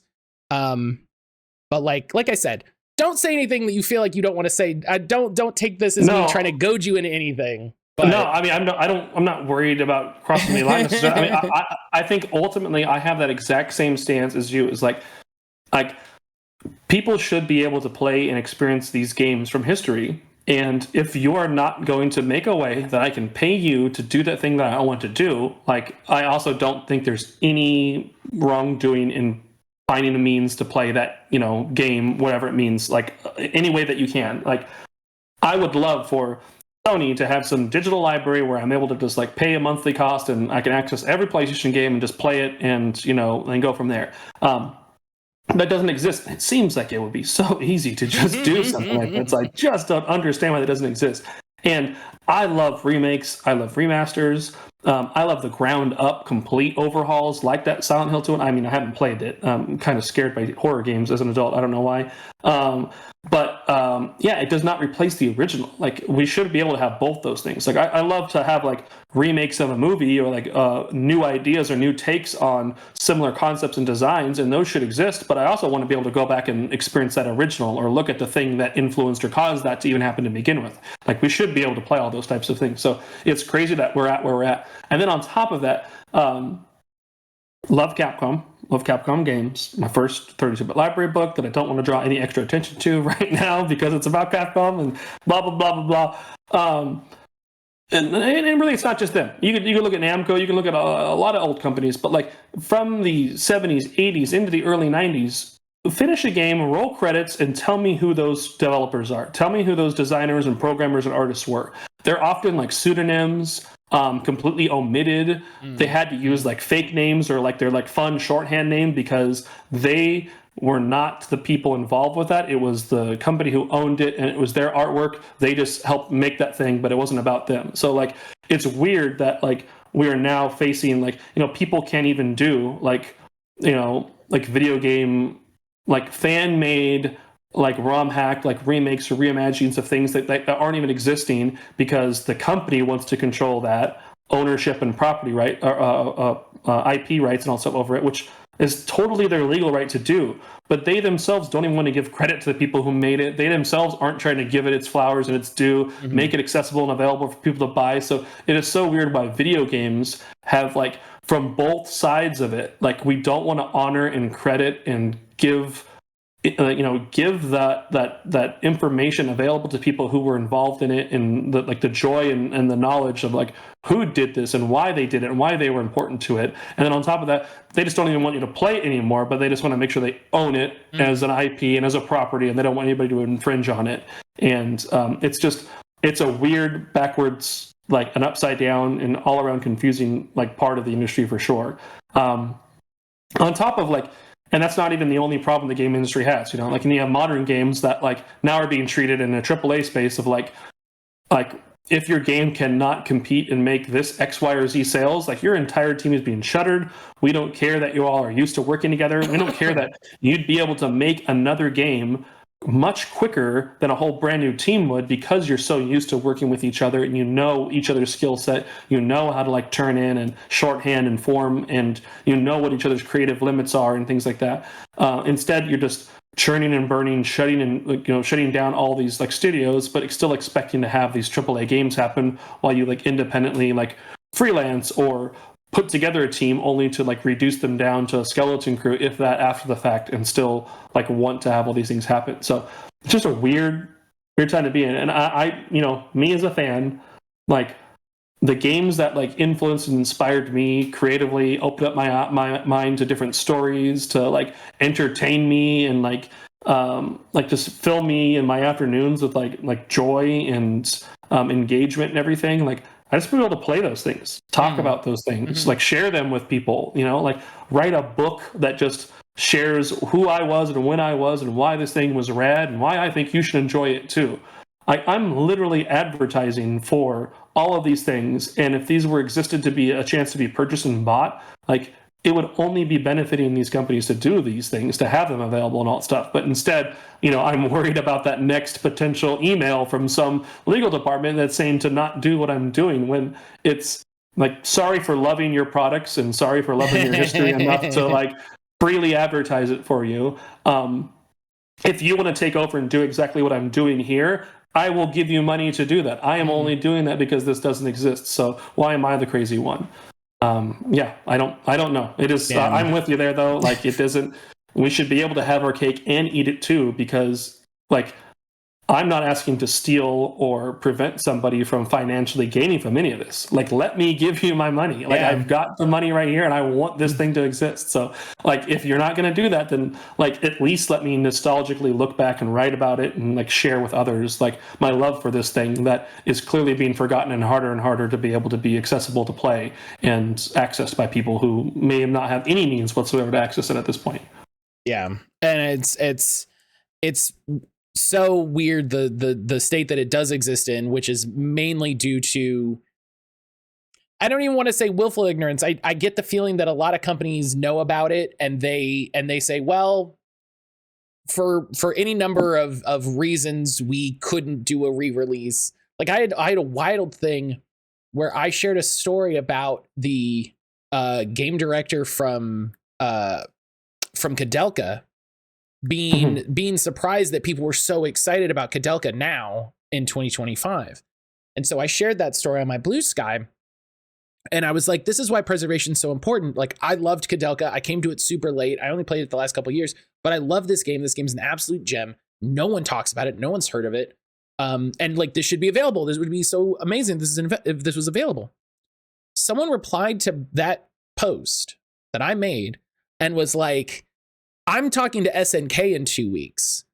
Let me see what we can do. Let's see where the rights are. Let's see where that is. And I'm like, how is not been a conversation already? How is this not a conversation? Because like I can appreciate to a certain extent that like during the original Nintendo, Super Nintendo, Genesis, like up until the Nintendo 64 and the PlayStation, right?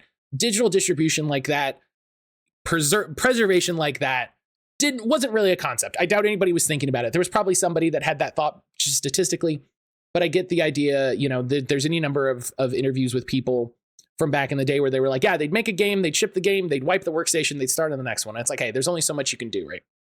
But if it were me, right? If I worked for maybe, I don't think Nintendo would do this. I don't think any of the bigger companies would do this, right? But like if I was somebody who's working for Sega, working for Atlas, like Atlas is always my go-to for this because I think Atlas is a great example for it. If I worked for Atlas, what I would do is I would buy physical copies of every game that Atlas released that I could find. I would make ROMs, right? And ISOs and whatever. And I would sell those. And I would be like, here's ROMs and ISOs. You buy it on the digital storefront. Here you go. You figure it out. But here's this Game Boy Color game that we're going to release. We're going to translate. We're going to release. Here you go. Yeah, all you Demi Kids fiends out there. Yeah, could you imagine if tomorrow Atlas was like, yeah, we're putting Demi Kids out, and you know, there's an argument to be made of like, oh, they should make a Switch collection, blah blah blah blah blah. Sure. Guess what? The Switch collection isn't going to last much longer than your GameCube cartridges for a lot of reasons. Yeah. I would love it if these companies would just, because the excuse I hear a lot, or the justification. Excuse feels like I'm discrediting it. The justification that I hear a lot is like who owns the rights, right? Who owns the rights? Who can distribute this? Who can whatever? And I'm like, I don't know, dog. Call your legal department, right? that's much like we talked about. That sounds like your responsibility. Like, yeah, as the corporation involved who made the game, like you should probably know who owns that or not. You know, like it's the thing you made. Like, so yeah, like I don't like. That's like, you know, me. I've done a number of these books. If I show up to a convention and I'm trying to sell a book and I only have my newest one, and people are like, oh, this is inspired by your others, the 5th in the series. Cool, I'd love to read 1 through 4. Like, oh yeah, I don't have those. Like, oh, where can you get them? Oh, I don't have them for sale. Like, no, I made them. They exist. Oh, people like them? Oh, that's news to me. I had no idea. I should have continued to have these available to people to buy, or have continued to publish this, and republish this. I'm worried about this one new game right now in front of me, or this one new book in front of me right now. It's too hard. That's not for me to deal with right now. Like having somebody, there are some weird pockets of glimmers of hope on some of the preservation side of things that have come up. Sega, like last year, they had that job posting for like an archivist, somebody who would like essentially run like the Sonic the Hedgehog history and like go through like all of their internal documents and archives, and then just ensure that like it just sounds like just preserving the whole like development and history and legacy of like that franchise and everything internally at Sega, and whether that like, you know, that work could then be turned into very easily like books and books projects, internal like things they use for information for making new games, for reference points. I mean, like you could do so much if that information is readily available to them. But I think that's where a lot of these companies are at. They don't have, like, to your point, they may not have the original like DAT files and things like that for these games, but like get them. Like, go buy those things now before they're gone. And like, you can solve that problem there. And then, yeah, like if the bare minimum, you just sold like ROMs and ISOs on a website, like you're the company. You're the person who could then be making money off that. Like, is your whole purpose not to make money? Like, right. Yeah, and that's the thing. Even my most cynical idea, even the most cynical bent I could take at it is, you're a company, you want to make money. This would be a very small investment, and have, they love returns, they love long tails. Hey, guess what? If you could buy a copy of like Persona 2 just on a website, like, hey, guess what? That you could sell that ISO forever. That just has to exist one place. You know how it's not going to sell? By not having it available. I'm not having it like right now. Do you see how you're not making money on it? That's where we live right now, where you're not making money. If you think it might not be worth the investment, not be worth much and all that stuff. Like, it is such a low barrier to do like a release situation like that. Like, low cost of entry. Just do that. And even if you're like, oh man, we only made $25,000, off this game this year, or this batch of games this year, or whatever. That's $25,000 you didn't have before, and that might be peanuts to you and all that stuff. But hey, maybe that's one more like intern you can hire, to like help make this next project better, or like suddenly it's more like, oh wow, we can now hire or retain a lawyer to look into the ownership rights of these things, so then maybe make a re-release or something like that. But to not do anything, it's on you as the company, not on me, the fan, trying to be enthused and excited about what it is that you're doing there and everything. So yeah. And so you always see such a big spike on interest when they announce a new thing. They announce, we keep coming back to Capcom. They announced the new Monster Hunter Wilds game however long ago. After they announced that, they sold 2 million copies of Monster Hunter World. And that was not even that was to their credit. They very specifically were also very aggressive with marketing and discounts, and like getting units sold and getting new players and stuff like that. Imagine what happens when you announce, like, oh, there's a new Sonic game. Oh man, what if you could go buy all these old Sonic games? What if you could buy what if you could buy some of these things? Wouldn't that be cool? But crazy. Who needs money? Who needs money when you're a corporation for money? Who needs money when you're a corporation that exists only for money? Wait. Darn it. It's on us again. Damn. We got. Don't worry. Our new AI algorithm, where we're going to replace all these things, we're going to announce this to the public, and everyone will love this. Are we doing this wrong? Hold on, Steve. Are we doing this wrong? I think we're doing this wrong. Wait, was that wrong? Should I not have said that? Is that not what that does? Oh my goodness, Darren, this was great. Before the last question, I was make a point. Thank you for spending time. Thank you for sitting down. It's always one. You were worried about filling time. We filled all the time. Oh man, I know. I can't believe it. I was like, oh shoot, it has been. Maybe I could fill 20 minutes. How are we going to do 2 hours? But yeah, thank you so much for sitting down and spending time with me. I always appreciate the hell out of it. Everything for Darren, all of Darren's links and websites and projects and stuff will be linked in the show notes. So go check out all his websites. Go buy his books. Go buy all his books. Find where all his books are. Buy them. If you think you've bought all the books, you probably missed one. Check again, because there's a lot of them. But here at the end, so this is the final question. This is how I always end the show. This is the 3 question. The first episode, I asked my guest a top 3 whatever question, and we had a good time with it. So I've just done it at the end of every episode. And I come up with it during the episode because it's not a thing that I want to write down. It's a thing I want to happen organically. So we talked enough about it. It's got to be this. There's only one answer. There's only one question. There's only one thing it could be. Darren, what are your 3 favorite Anaheim Angel Stadium renderings? Oh my gosh. It's that Supercross game. That's a good one. Because it had a dirt track with all like the ramps and stuff. It wasn't the baseball field, so it was unique and special because of that. Then yeah, I think it's I got the book right here. I want to say when they finally started rendering outside of the stadium. Yeah, here we go. So is Randy Johnson from the Diamondbacks. Oh, it's blurred out again. That's gonna be so almost hard. like it's censored. But it's like it knows. Amazing... It's like no copyright. No. Yeah. It's got some amazing palm trees outside the stadium that don't exist in real life. Love that. MLB 2000 there. Let's see if there's a later release of that. A Supercross circuit. Oh, did I give Jeremy McGrath credit? I didn't mean to give Jeremy McGrath credit. Jeremy McGrath, you get no credit here. This game was just called Supercross Circuit. You are not the sponsored athlete. That's fair, though. That was a very, very common thing during that era, especially for extreme sports games. Jeremy McGrath, you can go somewhere else. Get your paycheck somewhere else. You don't need our money. He's listening to this on the phone with his lawyer. Like, wait a minute, did I get credit? I don't think we got the right royalty payments. You suck, Jeremy McGrath. Yeah, so it looks like they must have it must have peaked out around 2000. Looking at this next one, it's the same render, the same rocks, and the same like fake palm trees that don't actually exist there in real life behind it. I swear there was one. Yeah, obviously that's the point of the question. It's kind of like that gotcha. But I swear there was one that like showed some buildings, even though it wasn't actually like the pond of Anaheim or the Honda Center now across the street or anything at all. But I swear you could see some buildings at one point from there. So yeah, I mean, we're going to have to throw the two most recent MLB games, we'll say the last two releases, and that Supercross circuit game for its uniqueness. But those are the top three in-game Anaheim Angels Stadium renders of all time.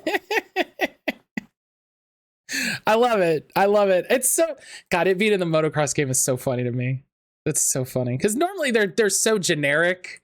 They're just like desert or jungle or whatever, and it's like no, this is the stadium. We put it in the stadium. Yeah, there's a Konami baseball game that I didn't realize it, but I mean this happened from time to time. But they had the MLB Players Association license, so full rights to use all the players, everybody in the league.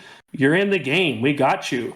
Shoot, we didn't get the license to the actual MLB. So no teams, no uniforms, no logos, no nothing. Like we don't got it. So the stadiums there were like, like Seafront Village and like Metropolitan Paradise. And like it was like these generic places and stuff. That's so funny. That feels like their lawyer didn't read the contract and they're like, yeah, we got it. We got we're good. We got it. We got it. We got the MLBPA. We're going to have all Frank Thomas is in the game and Big Hurt's going to just nail these homers.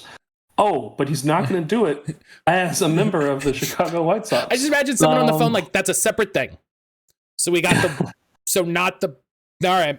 Well. Yeah, whoops. That happened with Madden 64 also had it. I think NFL Quarterback Club, Acclaim, had the exclusive rights to the NFL license. So the first Madden on the Nintendo 64 had all the players, but none of the teams as well. Similar situation there. So funny. So they had Green Bay versus Los Angeles, but no Packers and no Rams and nothing like that was happening inside that game. That's amazing. Video games sometimes. Yeah, all the times. Sometimes that's true. With video games, all the time. All the times. But gosh. No, again, Darren, thank you so much. It's been an absolute delight. It's been a treat. I'm glad to finally have you on. And this was amazing. Let's do a little outro again, just for the sake of it. Where people can find you, where people can find your stuff, where you want to point them to, please. Yes, I blew up all of my social medias. I do not support or endorse any of those jerks. So no Facebook, no Twitter, or all that new stuff. You can only find me and exclusively find me with my exclusive deal with Blue Sky. So at Darren Hupke, at my name, just at darrenhupke.bsky.social. That's my personal account. And then I have an at pixelsandpolygons.net. That is my publishing and projects account. Pixelsandpolygons.net is also the website where you can physically buy my books. Those are buying them directly from me. I'll ship them to you, and all my stuff's on there. The Retro Game Zine, the first 2 issues. The 3rd issue will be in the next week or 2 available. And then my Patreon, patreon.com/Darren Hupke.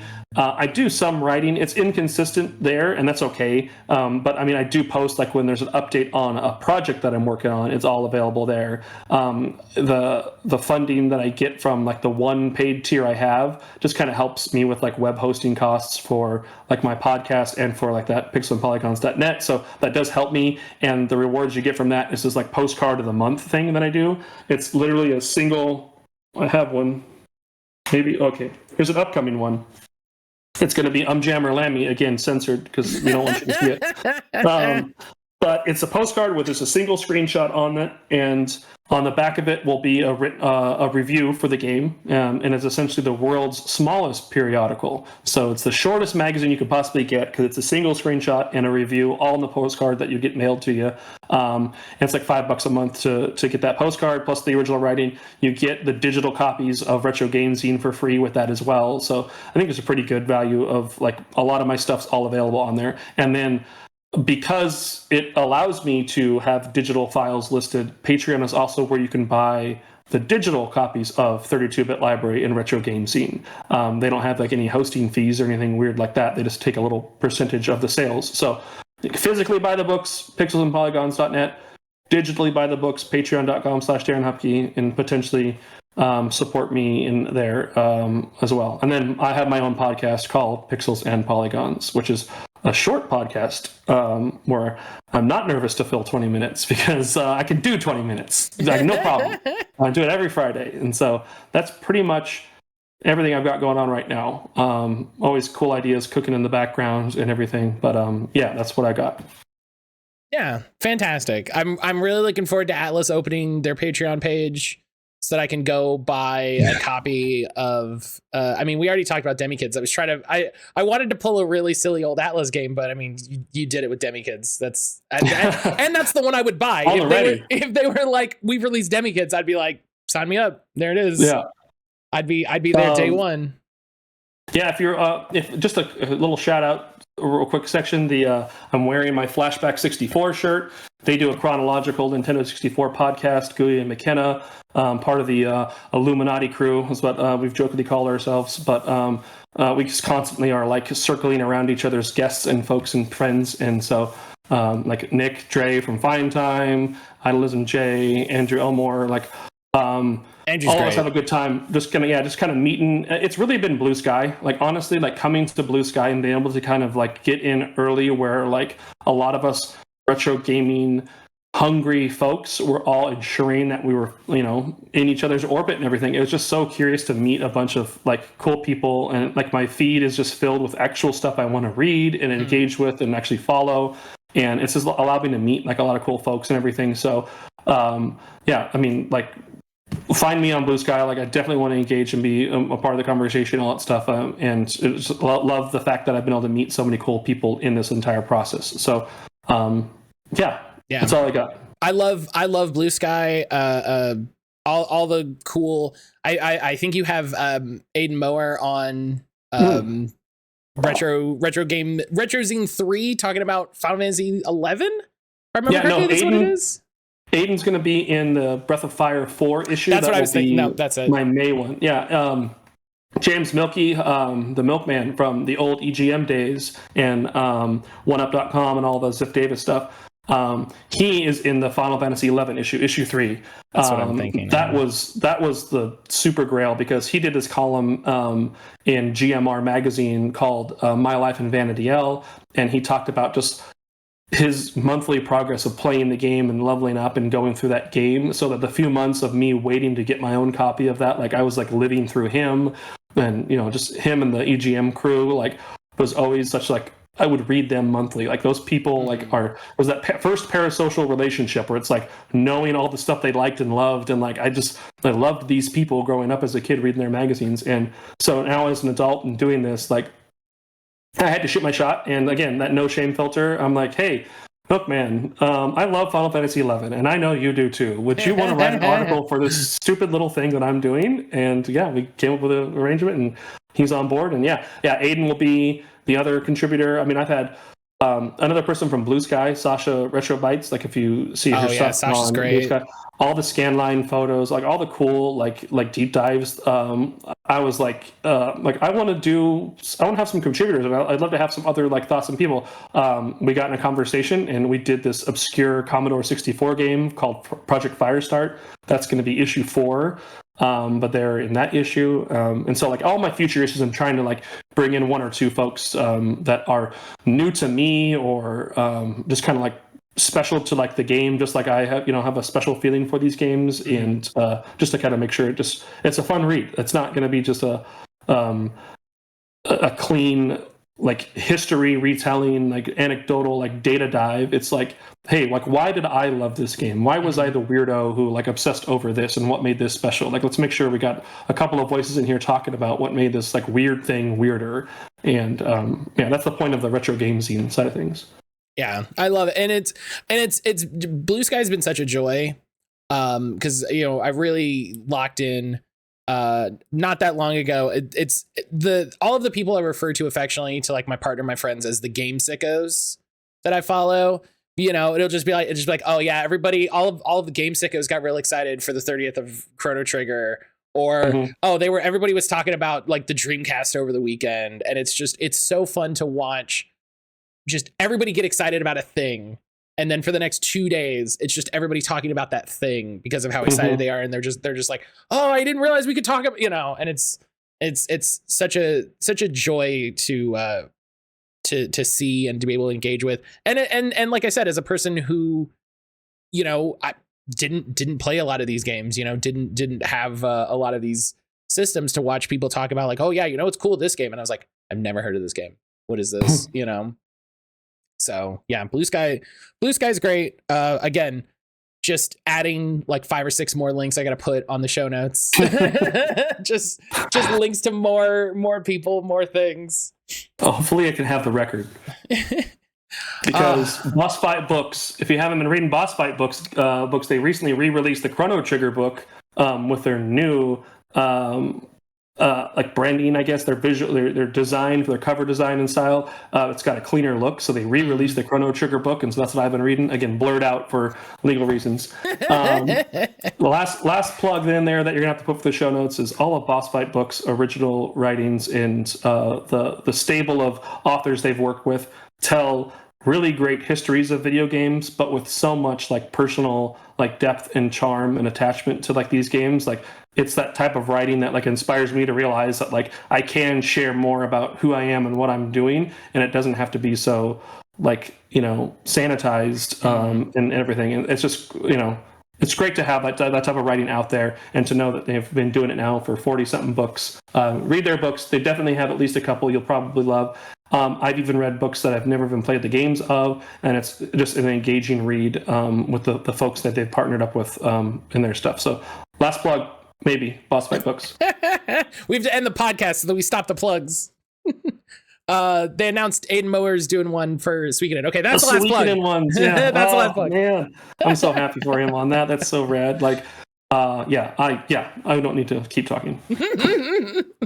Oh goodness, Darren, thank you so much. Again, these are always such a treat. I have such a good time. Like you said, like we said at the top, like make something for you, and other people will likely enjoy it. And if nothing else, this podcast is I get to have a good time.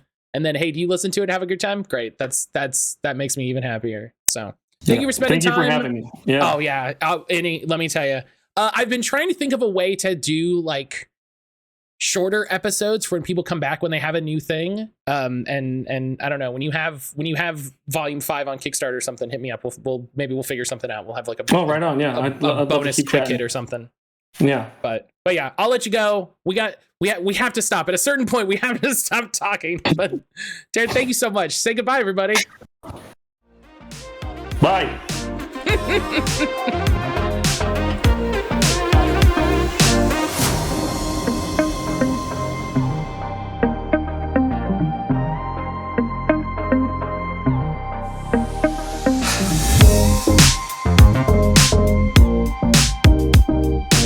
And that's it. That's the interview with Darren for this episode. I want to thank Darren again so much for coming on. It was fantastic to chat. We had such a good time. And I'm actually getting ready right now to be on Darren's podcast, which by the time you're hearing this, you might be able to go listen to. You can find all the links to Darren's stuff in the show notes. You can find his website. You can find the Pixels and Polygons website. You can find the Patreon, where you can go buy digital copies of 32-Bit Library and support him on Patreon to help pay for hosting and fees and all kinds of stuff. While you're there, you can check out the What You Doing Patreon to help me pay for hosting and fees and stuff.